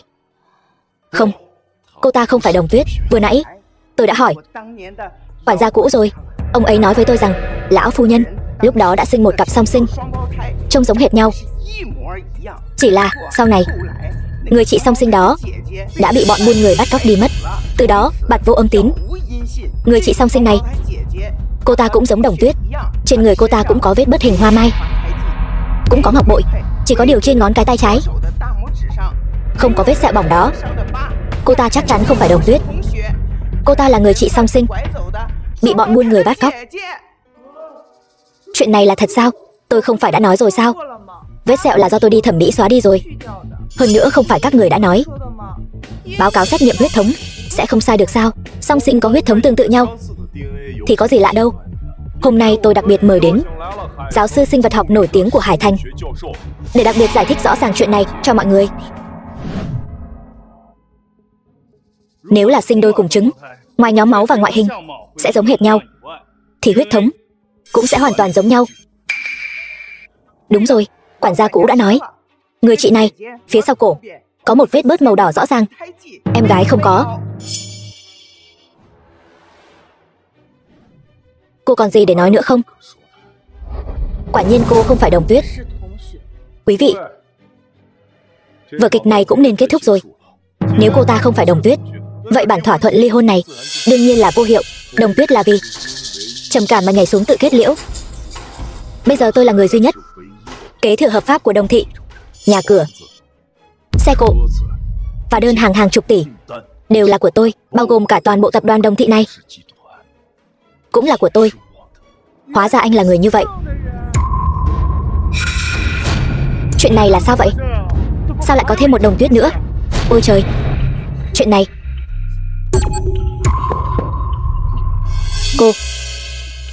Cô là người hay là ma? Minh Tu, trong mắt anh, tiền thật sự quan trọng hơn em sao? Cô thật sự là Đồng Tuyết sao? Quen biết 2 năm, kết hôn 7 năm, anh không nhận ra em sao? Sao cô có thể còn sống được? Cô thật sự là Đồng Tuyết sao? Em gái, em là em gái, em còn sống. Chị, đúng, chị là chị gái. Em đã về rồi, em còn sống, thật sự quá tốt rồi. Chị, bao nhiêu năm nay em và bố đều rất nhớ chị, luôn tìm chị, cứ tìm mãi mà không sao tìm thấy. May mắn là bây giờ chị đã trở về. Sau này chị sẽ không để bất cứ ai làm hại em nữa. Chị nhất định sẽ bảo vệ em chu toàn. Khoảng thời gian này cô đã mất mạng ở đâu vậy? Cô có biết khoảng thời gian này cô ta đã mạo danh cô, khiến chúng tôi bị lừa một vố không? Thật sự là em sao, Đồng Tuyết? Hóa ra em không mất mạng. Anh hy vọng em mất mạng sao? Em gái, em còn nhớ chuyện gì đã xảy ra trước đây không? Em đừng sợ, chị đã nói rồi, sẽ không để bất cứ ai làm hại em nữa. Em đau đầu quá. Chẳng lẽ Đồng Tuyết mất trí nhớ rồi sao? Đồng Tuyết, em tuyệt đối đừng tin cô ta. Cô ta có ý đồ xấu, cố tình xuất hiện khi em không có mặt. Hơn nữa, cô ta đã đuổi tất cả các cổ đông của công ty, lấy danh nghĩa của em ký kết đơn hàng hàng chục tỷ của Thanh Đằng, còn ép anh ly hôn. Mục đích của cô ta chính là để chiếm đoạt toàn bộ Đồng thị. Cô ta còn bạo hành em chồng của cô và tôi. Cô nhìn xem, dấu tát trên mặt vẫn chưa tan hết này. Đúng vậy, Đồng Tuyết, cô và cô ta đã bao nhiêu năm không gặp rồi. Lần này cô ta trở về, e rằng chính là nhắm vào toàn bộ tập đoàn Đồng thị. Hôm nay tất cả những phóng viên có mặt đều đã thấy rồi. Cô ta mạo danh cô khiến chúng tôi, tất cả mọi người đều bị xoay như trong chóng. Căn bản là có ý đồ xấu, tâm địa hiểm độc mà. Đúng rồi, chính là cô ta từng bước một dụ dỗ Đặng Minh Tu ký vào thỏa thuận ly hôn. Vừa ly hôn, Đặng Minh Tu liền hoàn toàn mất quyền thừa kế. Em gái duy nhất cũng đã mất mạng. Như vậy cô ta có thể quang minh chính đại thừa kế toàn bộ tập đoàn Đồng thị. Quả nhiên, trong giới hào môn vì tiền có thể không từ thủ đoạn nào. Chị, khoảng thời gian này thật sự giống như họ nói sao? Không sao đâu, Đồng Tuyết, chỉ cần em trở về, anh không sao cả. Anh yêu em, chỉ cần cả đời có thể ở bên cạnh em, anh đã mãn nguyện rồi. Em gái, em đừng tin anh ta. Anh ta chẳng qua là kế hoạch bại lộ, sau khi không còn gì cả, chỉ là lấy lòng và giả vờ mà thôi. Nếu cô là giả, vậy thì cô thay Đồng Tuyết ký kết đơn hàng 10 tỷ. Đương nhiên cũng không tính. Đồng Tuyết, cô biết đấy, trước đây Đồng thị và Thanh Đằng, tất cả các cuộc tiếp xúc và trao đổi đều do Minh Tu thực hiện. Kết quả cô ta vừa đến liền cướp mất đơn hàng 10 tỷ. Bây giờ cô đã trở về rồi, vậy thì đơn hàng 10 tỷ này có phải là cần phải giao lại cho Minh Tu ký kết không?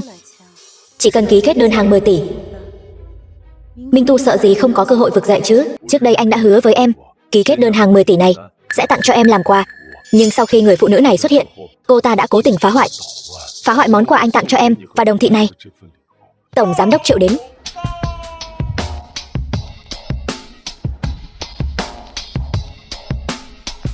Vị này chính là tổng giám đốc Triệu của tập đoàn Thanh Đằng. Tổng giám đốc Triệu, bây giờ Đồng Tuyết thật sự đã trở về rồi. Chúng ta có thể ký lại hợp đồng không? Cho dù là ký lại hợp đồng thì cũng phải do em gái tôi là Đồng Tuyết ký. Hơn nữa phải thêm một điều khoản, Đặng Minh Tu vĩnh viễn không được dưới bất kỳ hình thức nào thừa kế Đồng thị. Cô mạnh miệng thật đấy. Cô nghĩ cô là ai chứ? Còn vọng tưởng thao túng người của tập đoàn Thanh Đằng. Triệu Chí Hằng, vậy xin mời ông nói cho tất cả mọi người biết lời tôi nói rốt cuộc có tính hay không. Tổng giám đốc Triệu, loại người giả thần giả quỷ, lấy danh nghĩa tập đoàn Thanh Đằng đi lừa đảo như thế này thì nên bị đánh mất mạng ngay tại chỗ. Đồ đàn bà thối tha, dám đối đầu với tôi, cô cũng xứng sao? Ý của cô ấy cũng chính là ý của tôi. Ông nói gì? Thế nào, nghe rõ chưa? Tổng giám đốc Triệu, sao ông lại cung kính với cô ta như vậy? Chắc chắn hai người các người đang cấu kết với nhau, cùng nhau mượn danh tập đoàn Thanh Đằng để hù dọa người khác. Ở đây ai cũng biết chủ tịch tập đoàn Thanh Đằng là người phi phàm. Những người từng gặp cô ấy cũng chỉ đếm trên đầu ngón tay. Cô chắc chắn là có điểm yếu của tổng giám đốc Triệu trong tay. Ông ấy mới ở đây diễn kịch cùng cô, đúng không? Chẳng lẽ nói cô là tình nhân của tổng giám đốc Triệu sao? Nếu còn dám nói bậy thì sẽ không chỉ là một cái tát đơn giản như vậy nữa đâu. Các người đừng đoán nữa. Mối quan hệ giữa tôi và chủ tịch tập đoàn Thanh Đằng là điều mà các người nằm mơ cũng không dám nghĩ tới. Có bản lĩnh thì các người hãy mời chủ tịch của tập đoàn Thanh Đằng đến đây để cô ấy đích thân làm chứng cho các người. Nếu không, sự sỉ nhục mà tôi phải chịu hôm nay nhất định phải nói cho cô ấy biết, để cô ấy giúp tôi đòi lại công bằng. Cô chắc chắn muốn mời chủ tịch của tập đoàn Thanh Đằng ra mặt sao? E rằng các người không mời được đâu. Được, nhưng cô đừng hối hận. Chủ tịch tập đoàn Thanh Đằng, xin mời cô. Sao có thể chứ? Cô là chủ tịch tập đoàn Thanh Đằng sao? Chị... Đúng vậy, tôi chính là chủ tịch tập đoàn Thanh Đằng, Kiều An An. Không thể nào. Chắc chắn là hai kẻ gian phu dâm phụ các người đang diễn kịch ở đây, còn vọng tưởng qua mặt được mọi người. Hỗn xược, thân phận của chủ tịch tập đoàn Thanh Đằng cao quý biết bao. Không đến lượt cô ở đây mà bình phẩm. Ai cũng biết thân phận của chủ tịch tập đoàn Thanh Đằng có trọng lượng đến mức nào. Trừ khi tôi thực sự không muốn sống nữa mới dám giữa ban ngày ban mặt mạo danh cô ấy. Chị thật sự là chủ tịch tập đoàn Thanh Đằng sao? Đúng vậy, đơn hàng hàng chục tỷ này vốn dĩ cũng là món quà mà chị muốn tặng cho em. Vì vậy đơn hàng này nhất định phải do em ký. Đặng Minh Tu có ý đồ bất chính, tâm địa độc ác. Hắn không xứng thay em ký hợp đồng, càng không xứng làm chồng của em. Hôn sự hôm nay nhà họ Đồng chúng tôi nhất định sẽ hủy bỏ. Đồng Tuyết, em đừng nghe cô ta nói bậy. Anh có yêu em hay không, chính em là người rõ nhất. Người phụ nữ này xuất hiện chỉ muốn chia rẽ mối quan hệ giữa chúng ta. Cô ta mới là kẻ có ý đồ bất chính. Cô ta là có mưu đồ khác. Anh nói tôi có ý đồ bất chính sao? Là trưởng nữ nhà họ Đồng, tôi sở hữu một nửa quyền thừa kế của Đồng thị. Huống chi tôi còn nắm giữ toàn bộ tập đoàn Thanh Đằng, tài sản hàng năm vượt trăm tỷ. Anh nói tôi hao tâm tổn trí là có ý đồ khác sao? Tôi có thể mưu đồ gì ở anh? Chẳng lẽ là mưu đồ sự nghèo khó của anh sao? Nếu cô ấy thật sự là chủ tịch của Thanh Đằng, tiền tài vô số, thì sẽ mưu đồ một nhà họ Đồng nhỏ bé sao? Đúng vậy, chuyện này căn bản không thể nào được. Vậy đoạn phim đánh người vừa rồi là sao chứ? Đó là hắn ta ỷ vào em gái tôi thích hắn, yêu hắn, hơn nữa là để thỏa mãn chủ nghĩa đàn ông ích kỷ trong lòng hắn. Bên ngoài thì vâng lời em gái tôi 100%, đóng vai hình tượng người đàn ông tốt, người chồng tốt. Thực chất ở nhà lại dung túng mẹ chồng và em chồng, sỉ nhục đánh đập cô ấy. Nói bậy, cô có bằng chứng gì? Muốn bằng chứng phải không? Không phải nói là đã mất mạng rồi sao? Sao lại quay về rồi? Đúng vậy, mất mạng sao không đi luôn đi? Hại anh hai mấy ngày nay không ngủ ngon. Về rồi thì làm việc đi. 2 ngày nay cô không có ở đây, cầu thang cũng không ai lau, bẩn quá đi mất. Từng chút một dùng tay lau. Nếu có một chút bụi thì cô xong đời. Đủ rồi, cái gia đình này đúng là giỏi diễn kịch. Trước mặt một đằng, sau lưng một nẻo. Tiểu thư nhà họ Đồng yêu hắn ta sâu đậm đến thế.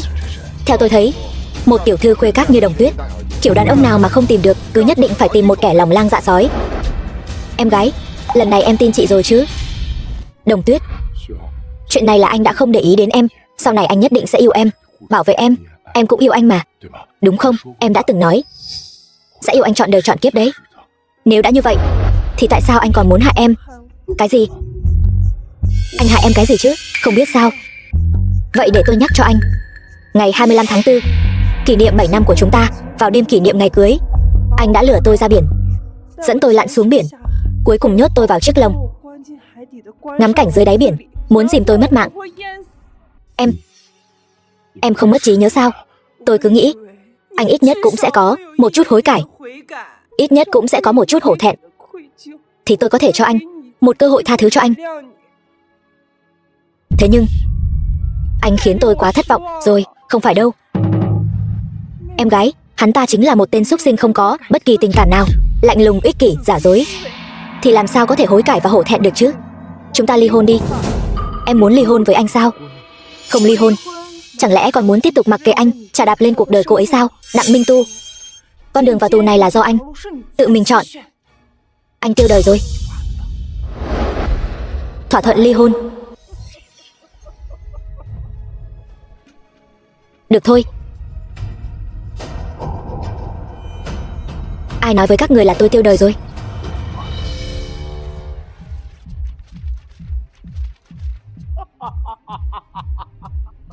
Kẻ tiêu đời là các người, chứ không phải tôi. Lên.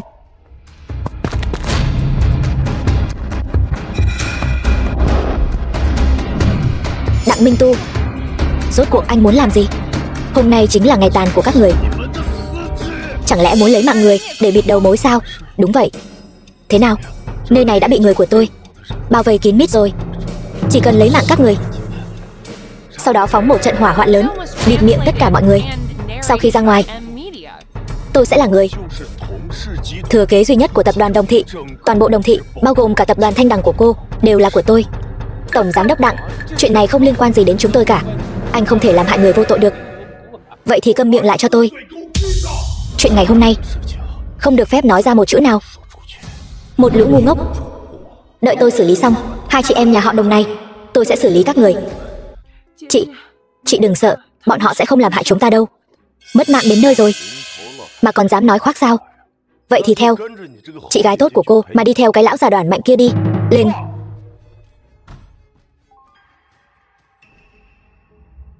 Đứng ngây ra đó làm gì? Lên đi. Vở kịch này quả thực nên kết thúc rồi. Chủ tịch, Hướng Hằng đến muộn, để cô phải kinh sợ rồi. Anh dám phản bội tôi sao? Sai rồi, anh ta không phản bội anh. Anh ta từ trước đến nay đều là người của tôi. Cái gì? Đặng Minh Tu, chẳng lẽ anh chưa từng nghĩ tới tôi đã thoát ra như thế nào sao? 2 năm trước, sự phát triển của Đồng Thị dưới sự điều hành của anh có vẻ khá trì trệ. Thế là tôi đã phái Hướng Hằng đến bên cạnh anh để hỗ trợ anh. Ai mà ngờ được, anh ta lại phát hiện ra anh và cô bạn thân tốt của tôi, mẹ kế tốt của tôi, lại lén lút qua lại. Tôi cứ nghĩ anh sẽ hồi tâm chuyển ý, nên mới chọn cách nhẫn nhịn cho đến ngày 25 tháng 4. Đêm hôm đó, tôi vốn tưởng anh mời tôi là đã hồi tâm chuyển ý. Ai mà ngờ được, anh lại hại tôi và đứa con trong bụng tôi.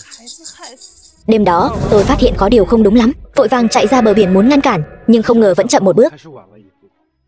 May mà chủ tịch mạng lớn cuối cùng vẫn được tôi cứu lên. Thì ra đều là do các người giở trò sau lưng. Hướng Hằng, tự hỏi lòng mình đi. 2 năm nay tôi đối xử với anh thế nào? Tôi nói lại lần nữa, tôi từ trước đến nay đều là người của chủ tịch. Đặng Minh Tu, nếu muốn người khác không biết, trừ khi mình đừng làm. Em gái tôi yêu anh nhiều như vậy, vậy mà anh ngày nào cũng nghĩ cách hãm hại em ấy. Sự tham lam, giả dối, ích kỷ của anh đều khiến tôi cảm thấy ghê tởm. Bây giờ là lúc mọi thứ trở về đúng vị trí của nó. Chẳng lẽ cuối cùng mọi nỗ lực của tôi đều là công cốc sao? Đồng Tuyết, anh biết lỗi rồi. Anh cầu xin em hãy cho anh một cơ hội nữa, tha thứ cho anh được không? Anh thật sự yêu em mà. Đồng Tuyết, chẳng lẽ em quên rồi sao? Em nói em cũng yêu anh. Em dựa dẫm vào anh. Em nói em rời xa anh, em sẽ không sống nổi. Bây giờ anh biết lỗi rồi. Trước đây anh chỉ là bị ma xui quỷ ám, nên mới làm ra những chuyện không bằng cầm thú như vậy. Anh cầu xin em tha thứ cho anh. Anh là người trưởng thành rồi, làm sai thì là làm sai. Hơn nữa anh còn hại con của chúng ta. Tôi sẽ không tha thứ cho anh đâu. Xin lỗi, anh đúng là một tên khốn. Anh biết lỗi rồi. Đồng Tuyết, Anh cầu xin em quay về, chúng ta làm lại từ đầu được không? Anh sẽ dập đầu đến mất mạng. Anh đúng là rất biết câu biết duỗi. Là một kẻ vô liêm sỉ. Trước đây là tôi đã đánh giá thấp anh rồi, chị. Hay là em nghĩ một người ích kỷ như hắn ta hôm nay sẽ mất mạng ở đây sao? Hắn ta chỉ là đánh cược em sẽ mềm lòng thôi. Nếu em thật sự mềm lòng thì mới thật sự thua rồi. Không phải vậy. Không phải như thế đâu. Tôi biết tại sao cô lại luôn nhắm vào tôi. Cô chỉ là chê tôi nghèo. Cô luôn coi thường tôi. Nhà họ Đồng của các cô cũng luôn coi thường tôi. Đồng Tuyết, chẳng lẽ em thật sự không nhìn ra cô ta đang ly gián mối quan hệ giữa chúng ta sao? Đồng Tuyết, anh thật sự biết mình đã sai rồi. Anh cầu xin em hãy cho anh thêm một cơ hội nữa. Anh nguyện ý. Anh nguyện ý dùng cả đời mình để chuộc lại lỗi lầm. Đừng có ở đây mà giả tạo nữa. Đặng Minh Tu, ban đầu tôi định cho anh giữ lại chút thể diện để anh trước mặt em gái tôi ra đi một cách đàng hoàng hơn. Giờ thì xem ra không cần thiết nữa rồi. Cô không phải Đồng Tuyết. Đồng Tuyết mới là vợ của tôi. Có tha thứ cho tôi hay không là do em ấy quyết định. Đặng Minh Tu, đừng dùng bộ mặt giả tạo của anh để lấy lòng thương hại của em gái tôi nữa. Vô ích thôi. Bởi vì cho dù anh có giả vờ thế nào đi nữa cũng không thể thay đổi được sự thật anh là một tên cặn bã. Đồng Tuyết, cô không biết đâu. Anh ta còn tưởng cô thật sự đã mất mạng, khóc ở đám tang của cô, suýt nữa thì ngất xỉu. Nếu không phải tôi còn chưa tìm bà tính sổ, bà lại tự mình dâng lên trước. Trên đời này, bà là người không có tư cách nhất để trước mặt em gái tôi mà nói chuyện. Kiều An An, ta là mẹ kế của con. Cho dù con có thân phận cao quý đến mấy, chẳng lẽ con ngay cả sự tôn trọng cơ bản nhất đối với người lớn cũng không có sao? Bà còn biết bà là mẹ kế của tôi sao? Chưa kể đến năm đó bà đã dùng thủ đoạn đê hèn gì ép cha tôi phải cưới bà về. Một người mẹ kế tốt sẽ chủ động quyến rũ con rể của mình rồi lăn lên giường sao? Cô đều biết rồi sao? Minh Tu, em thấy ở chỗ Đồng Tuyết cũng có một chiếc vòng đá thạch anh xanh y hệt. Sao có thể như vậy? Cái anh tặng em này không lẽ là đồ giả sao? Đồ giả đương nhiên là ở chỗ Đồng Tuyết, trong tay người phụ nữ ngốc nghếch đó. Còn về cái thật, chỉ có em mới xứng đáng. Ghét quá đi. Còn có chuyện đáng ghét hơn nữa cơ. Đồng Tuyết, cô dám tìm người chụp lén tôi sao? Muốn người không biết, trừ khi mình đừng làm. Đặng Minh Tu, anh thật sự khiến tôi cảm thấy ghê tởm. Đồng Tuyết, em nghe anh giải thích đã. Vậy còn căn nhà đó thì sao? Em nói em muốn có một gia đình nhỏ của riêng mình. Anh đã tiêu hết tất cả tiền tiết kiệm của mình. Anh đã mua một căn hộ để tặng em. Hơn nữa, anh còn lên kế hoạch làm một phòng trẻ sơ sinh. Căn nhà đó thật sự là của anh sao? Hợp đồng mua bán nhà đất. Căn nhà đó là anh đã lợi dụng danh nghĩa của tập đoàn Đồng Thị ép buộc chủ nhà cho thuê với giá thấp cho anh. Ngay cả cái gọi là giấy chứng nhận quyền sở hữu nhà đất cũng chỉ là tìm người làm giấy tờ giả mà thôi. Đặng Minh Tu, anh cái tên đàn ông tồi tệ đầy dẫy lời nói dối này, bây giờ còn gì để nói nữa không? Còn đứng ngây ra đó làm gì? Người đâu? Tống hắn vào tù. Khoan đã, anh nhớ ra rồi. Còn một lần nữa, lễ thất tịch. Em nói em muốn đi leo núi, anh đã bỏ hết mọi công việc trong tay, anh đã đi cùng em. Chuyện này chắc sẽ không có gì sai sót chứ? Leo núi sao? Đặng Minh Tu, nếu không phải tôi đã sớm có sự chuẩn bị, e rằng ngày leo núi đó tôi đã mất mạng rồi. Ngày mai đã chuẩn bị xong hết chưa? Yên tâm đi, đã sắp xếp xong hết rồi. Ngày mai tôi sẽ đưa cô ta đi leo núi, giả vờ chụp ảnh cho cô ta, sau đó đẩy cô ta xuống vách núi. Vách núi cao như vậy, trượt chân ngã xuống chắc sẽ không có vấn đề gì. Bên ngoài các người là vợ chồng ân ái, ai có thể nghĩ được là anh đã đẩy cô ta xuống đó chứ? Kẻ nào ngăn cản tôi kế thừa Đồng Thị đều phải mất mạng. Anh chưa bao giờ thực sự yêu tôi. Vậy còn em có thực sự yêu anh không? Trong mắt em, anh chỉ là một kẻ nghèo hèn. Gọi đến thì đến, bảo đi thì đi. Một món đồ chơi, giờ tôi đã tiêu đời rồi. Các người cũng đừng hòng đi.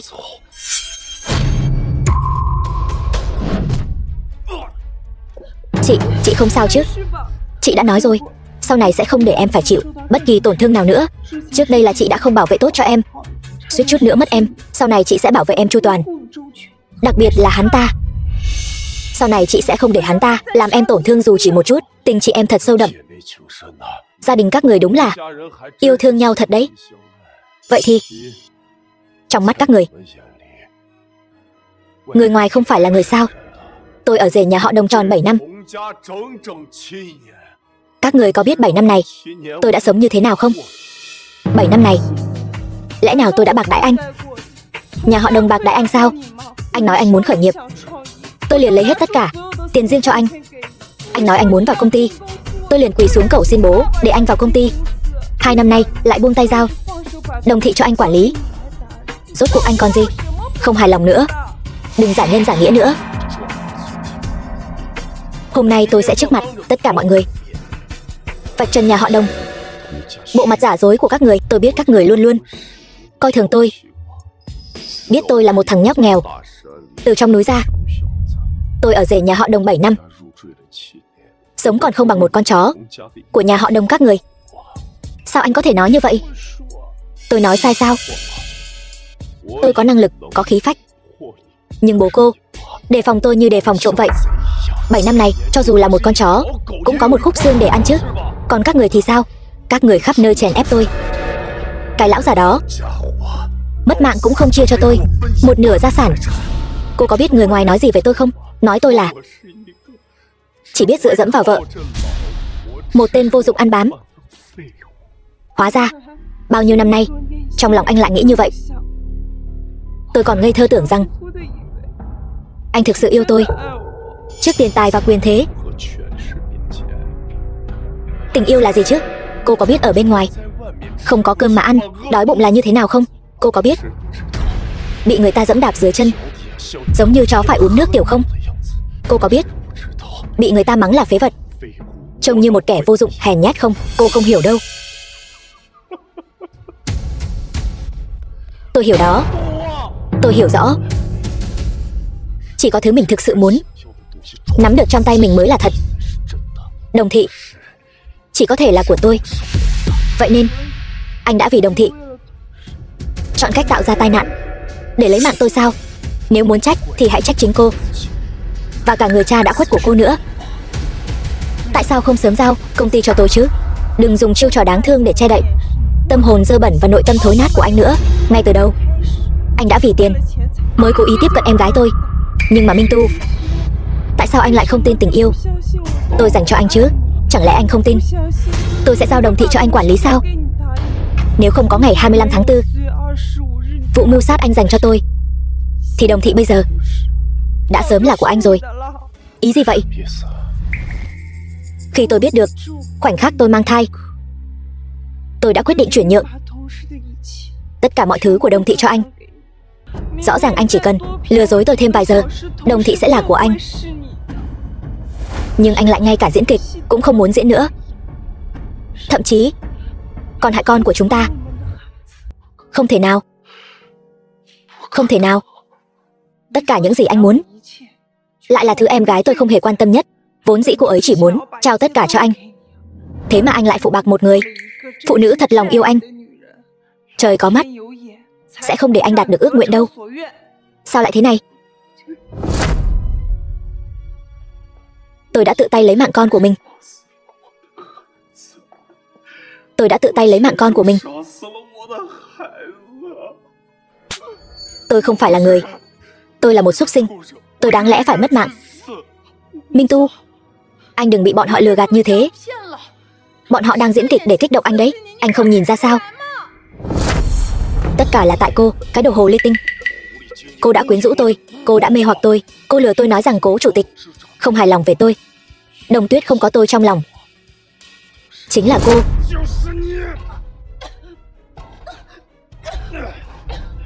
Đồ khốn nạn. Rõ ràng là anh muốn nuốt trọn tập đoàn Đồng Thị. Nếu không phải tôi ngày nào cũng ở bên cạnh lão già đó thổi gió bên tai cho anh, anh nghĩ anh có thể nhanh chóng ngồi lên vị trí phó tổng giám đốc sao? Cô đã hủy hoại tôi, còn hại tôi lấy mạng con của tôi và Đồng Tuyết. Hôm nay là lúc mọi thứ nên trở về đúng vị trí của nó, chấm dứt hoàn toàn vở kịch này. Đưa đi. Các người làm gì vậy? Buông tôi ra, tôi là mẹ kế của các người. Sao các người có thể đối xử với tôi như vậy? Buông tôi ra. Đồng Tuyết, anh cầu xin em, hãy cho anh một cơ hội nữa. Em tha thứ cho anh đi, chúng ta làm lại từ đầu có được không? Nếu em không tin lời anh, Em hãy lấy mạng anh ngay bây giờ đi. Mất em, anh cũng không thể sống được nữa. Anh chỉ cầu xin em hãy cho anh một sự ra đi nhanh chóng. Còn đứng ngây ra đó làm gì? Đưa anh ta đi, đưa đến đồn cảnh sát. Đồng Tuyết, anh cầu xin em. Đồng Tuyết, khoan đã. Đồng Tuyết, chẳng lẽ em còn mềm lòng với tên khốn nạn này sao? Hắn không bao giờ bỏ được cái tật đó đâu. Chị, không sao, em sẽ không mềm lòng với anh ta đâu. Đặng Minh Tu, anh nói mất tôi còn đau khổ hơn mất mạng sao? Đồng Tuyết, nếu em không tin anh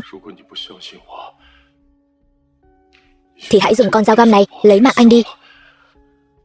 Nào, đâm vào đây, anh tuyệt đối sẽ không né tránh. Một là lấy mạng anh, hai là ở bên anh. Hãy cho anh một sự ra đi nhanh chóng. Được, vậy tôi sẽ thành toàn cho anh.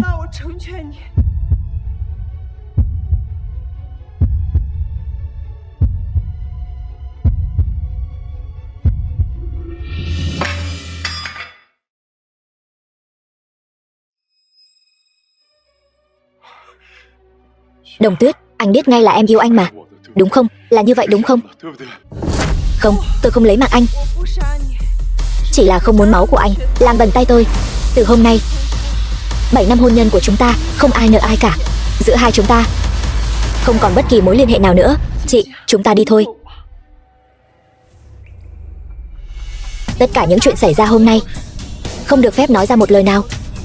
Nếu có ai đó nói lung tung, dẫn đến giá cổ phiếu của tập đoàn Đồng Thị bị ảnh hưởng, công sức của cha và em gái bị tổn thất, tập đoàn Thanh Đằng của tôi tuyệt đối sẽ không tha cho hắn. Rõ.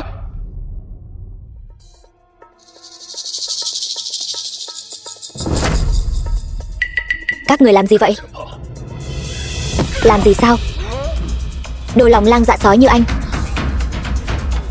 hại chúng tôi bị thu hồi cổ phần, còn bị đuổi khỏi Đồng Thị. Bây giờ chúng tôi không còn gì cả. Nếu không phải anh và người phụ nữ Hứa Văn kia lừa gạt dối trá, chúng tôi đâu đến nỗi sa sút thế này. Hôm nay không lấy mạng anh không đủ để hả giận. Đánh hắn mất mạng đi.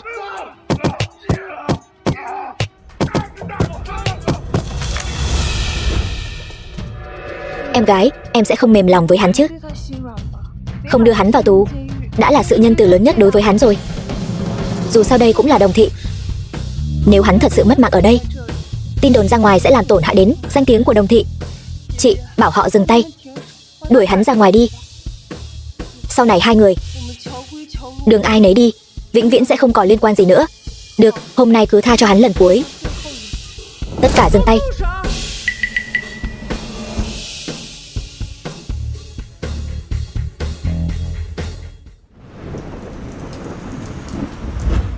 Chồng, anh rốt cuộc muốn đưa em đi đâu vậy? Bất ngờ chưa? Vâng.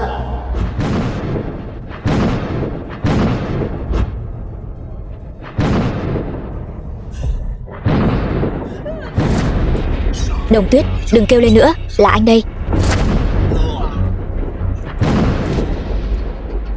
Đồng Tuyết, em đừng chạy, anh có chuyện muốn nói với em. Nửa đêm nửa hôm, anh vào phòng tôi làm gì? Đồng Tuyết, anh yêu em, anh biết em vẫn còn yêu anh, đúng không?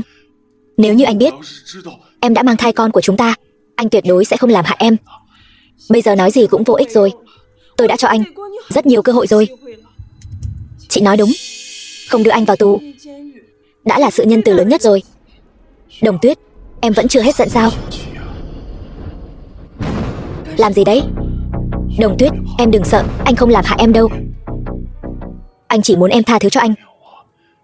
Hôm nay em không nỡ làm hại anh. Được, vậy anh sẽ trả lại cho em.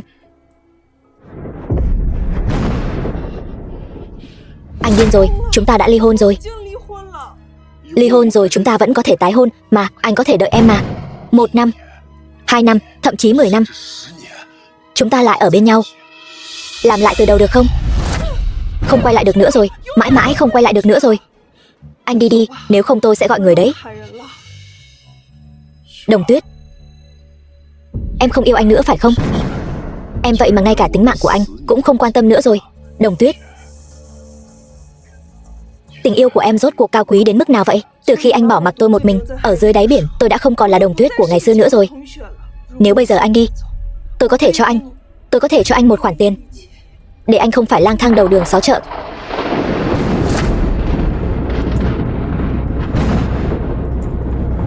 Nếu em không quan tâm tính mạng của anh, vậy thì em cứ mất mạng đi.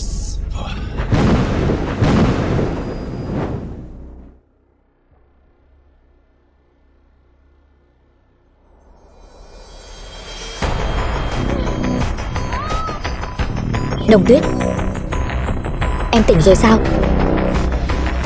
Em nhìn anh này, anh quên không giúp em tháo băng dính ra rồi. Bây giờ anh sẽ giúp em tháo ra nhé. Đồng Tuyết, anh có làm em đau không? Tối qua, anh sợ họ đem em đi mất, nên anh mới làm như vậy. Em sẽ không trách anh chứ? Rốt cuộc anh muốn làm gì? Đồng Tuyết, anh chỉ muốn mãi mãi ở bên em, nhưng em lại không yêu anh, mà anh lại không thể rời xa em. Anh đành phải trói em ở đây thôi. Anh thề, chỉ cần em tha thứ cho anh, em yêu anh thật lòng, anh sẽ không làm hại em đâu. Đồng Tuyết, em sợ anh sao? Anh mau thả tôi ra. Không được. Nếu anh thả em ra, em sẽ bỏ trốn mất. Đúng rồi, anh có mang cho em một thứ này.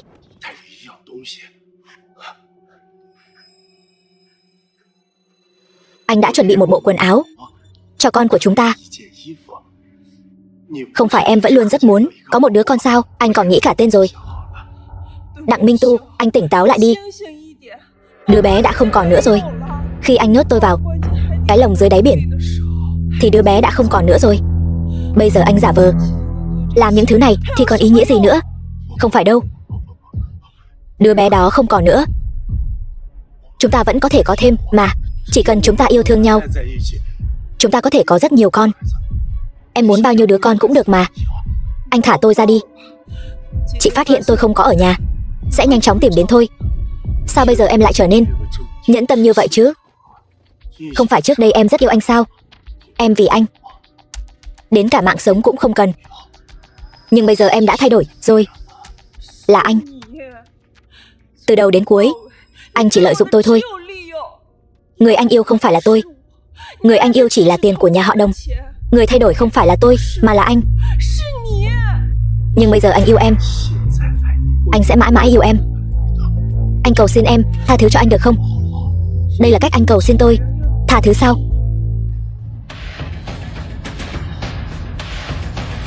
Anh chỉ là vì quá yêu em nên anh mới trói em đến đây mà. Đúng rồi. Anh còn mang theo sổ hộ khẩu nữa. Chỉ cần bây giờ em gật đầu, chúng ta sẽ lập tức đến cục dân chính làm thủ tục tái hôn. Em vẫn là Đồng Tuyết mà anh yêu. Anh vẫn là người mà em yêu, Đặng Minh Tu. Chúng ta có thể yêu thương nhau, được không? Anh nghĩ còn có khả năng sao? Đặng Minh Tu, quay đầu là bờ. Đừng cố chấp nữa. Không được. Em không thể không yêu anh. Em nhất định phải yêu anh. Chỉ khi em yêu anh mới có được lợi thế để giành lấy Đồng thị. Anh mới có thể trở thành người mà ai ai cũng kính trọng, trở thành người đứng trên vạn người. Em nhất định phải yêu anh. Nghe rõ chưa? Đặng Minh Tu, anh buông cô ấy ra. Đứng lại. Chị, hắn ta điên rồi. Chị mau đi đi. Hắn ta có làm em bị thương không? Chị mau đi đi. Chị sẽ không bỏ rơi em đâu. Tiền tôi đã mang đến cho anh rồi. Anh mau thả em gái tôi ra. Các người đúng là tình chị em sâu nặng thật đấy. Hôm nay tôi muốn xem thử tình chị em của các người sâu nặng đến mức nào. Đặng Minh Tu, em gái tôi hết lần này đến lần khác tha thứ cho anh, nhưng anh lại mãi mãi không biết trân trọng, ngược lại còn lợi dụng sự mềm lòng của cô ấy, hết lần này đến lần khác làm tổn thương cô ấy. Tha thứ sao? Mày có biết cái chân này của tao đã bị gãy như thế nào không? Bị người ta phế gãy không thương tiếc đấy. Rõ ràng hôm đó các người đều nhìn thấy, vậy mà vẫn dung túng cho bọn chúng phế gãy chân tao, đè tao xuống đất, đạp như chó vậy. Mày nói cho tao biết đi, cái thứ khốn nạn này gọi là tha thứ hả? Anh muốn bao nhiêu tiền tôi đều có thể cho anh, chỉ cần anh thả Đồng Tuyết gia, ở đây có 10 triệu. Nếu không đủ, tôi có thể lập tức sai người đi lấy thêm. 10 triệu sao? Tài sản bạc tỷ. Cô lấy 10 triệu ra để bố thí cho kẻ ăn xin hả? Anh muốn bao nhiêu tiền, tôi đều có thể cho anh. Tôi muốn toàn bộ Đồng thị, muốn toàn bộ tập đoàn Thanh Đằng. Không thể nào. Mày im đi, tất cả là tại mày. Nếu không thì Đồng thị đã sớm là của tao rồi. Mày lẽ ra đã phải mất mạng từ lâu rồi. Tao có năng lực như vậy, tại sao tao lại phải ở trong nhà họ Đồng của các người, là một con chó chỉ biết vẫy đuôi chứ? Hôm nay, một là trả lại tất cả những gì thuộc về tao, hai là tất cả các người đều phải mất mạng cho tao. Sao nào? Không phải nói tình chị em sâu nặng sao? Bảo cô giao ra tập đoàn Thanh Đằng, cô lại không muốn nữa rồi sao? Cái thứ tình chị em thá gì chứ? Người vì tiền mà mất mạng, chim vì mồi mà vong. Không ai là không yêu quyền thế, không ai là không yêu tiền. Ai nói tôi không muốn, tôi đồng ý. Cô nói gì? Tôi nói tôi đồng ý. Chỉ cần anh thả Đồng Tuyết, Đồng thị có thể cho anh, tập đoàn Thanh Đằng cũng có thể cho anh. Cô sẵn lòng cho tôi tất cả sao? Trong lòng tôi, Đồng Tuyết là quan trọng nhất. Nếu anh không tin, tôi có thể gọi luật sư đến, chúng ta sẽ ký thỏa thuận ngay tại chỗ. Cô đúng là một người phụ nữ xảo quyệt. Tôi sẽ không tin cô đâu. Vậy anh muốn thế nào? Tôi chẳng muốn cái gì cả. Tôi chỉ muốn xem tình chị em của các cô sâu đậm đến mức nào. Trước khi anh đến, tôi đã biết anh muốn gì rồi. Thỏa thuận chuyển nhượng tập đoàn Thanh Đằng tôi đã chuẩn bị sẵn rồi. Bây giờ chỉ cần anh thả Đồng Tuyết ra, chúng ta sẽ ký ngay tại chỗ. Tuyệt đối không có bất kỳ mánh khóe nào. Nếu có bản lĩnh, cô ký rồi ném qua đây đi. Chị, đừng mà.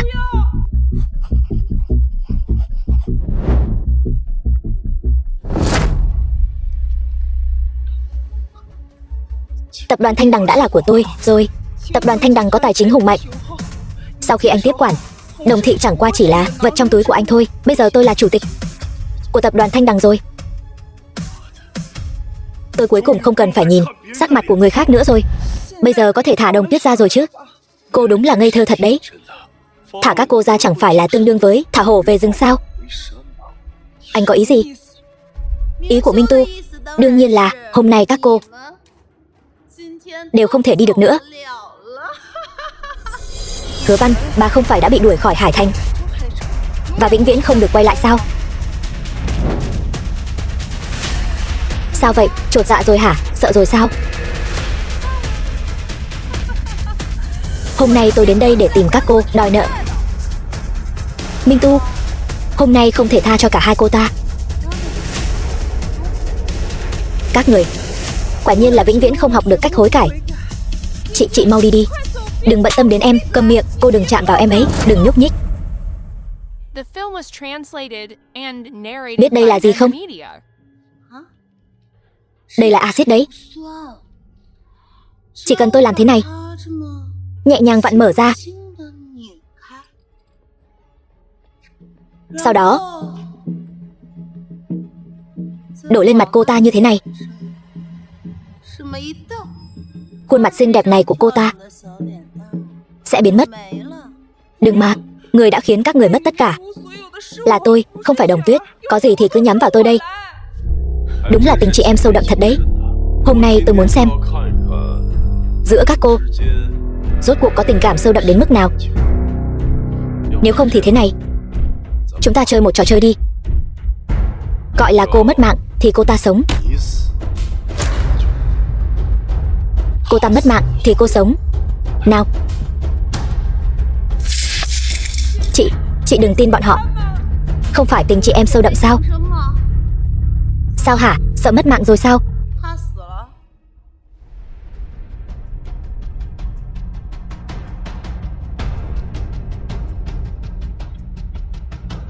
Đừng mà chị, đừng mà. Biết tim ở đâu không? Nhắm cho kỹ vào. Lát nữa mà không mất mạng thì người mất mạng sẽ là em gái cô đấy. Đây là do chính các người nói. Nếu tôi mất mạng, các người sẽ thả em ấy ra. Vậy thì xem cô có mất mạng hay không đã. Nhanh lên đi. Chị.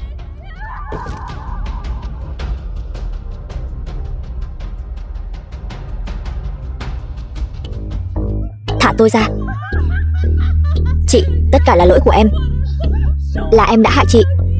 Cô sẽ không nghĩ rằng cô ta mất mạng thì cô thật sự có thể sống sót đấy chứ. Điều tôi ghét nhất chính là khuôn mặt trong sáng vô tội này của cô. Hôm nay cô cũng đi chầu trời đi.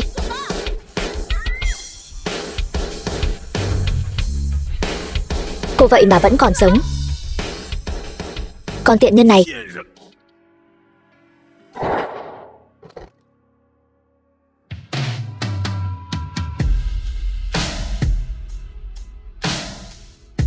Em có bị thương không? Bọn họ có làm tổn thương em không? Chị, em không sao, chúng ta mau đến bệnh viện đi. Chị không sao đâu. Vừa nãy chị nắm lấy mũi dao, không đâm vào bao nhiêu. Chị không sao, thật là tốt quá. Tất cả là lỗi của em. Đều là em suýt chút nữa hại chị. Chị đã hứa với bố mẹ sẽ bảo vệ em thật tốt. Trước đây chị không có ở đây, bây giờ chị đã trở về rồi. Chị nhất định sẽ bảo vệ em thật tốt.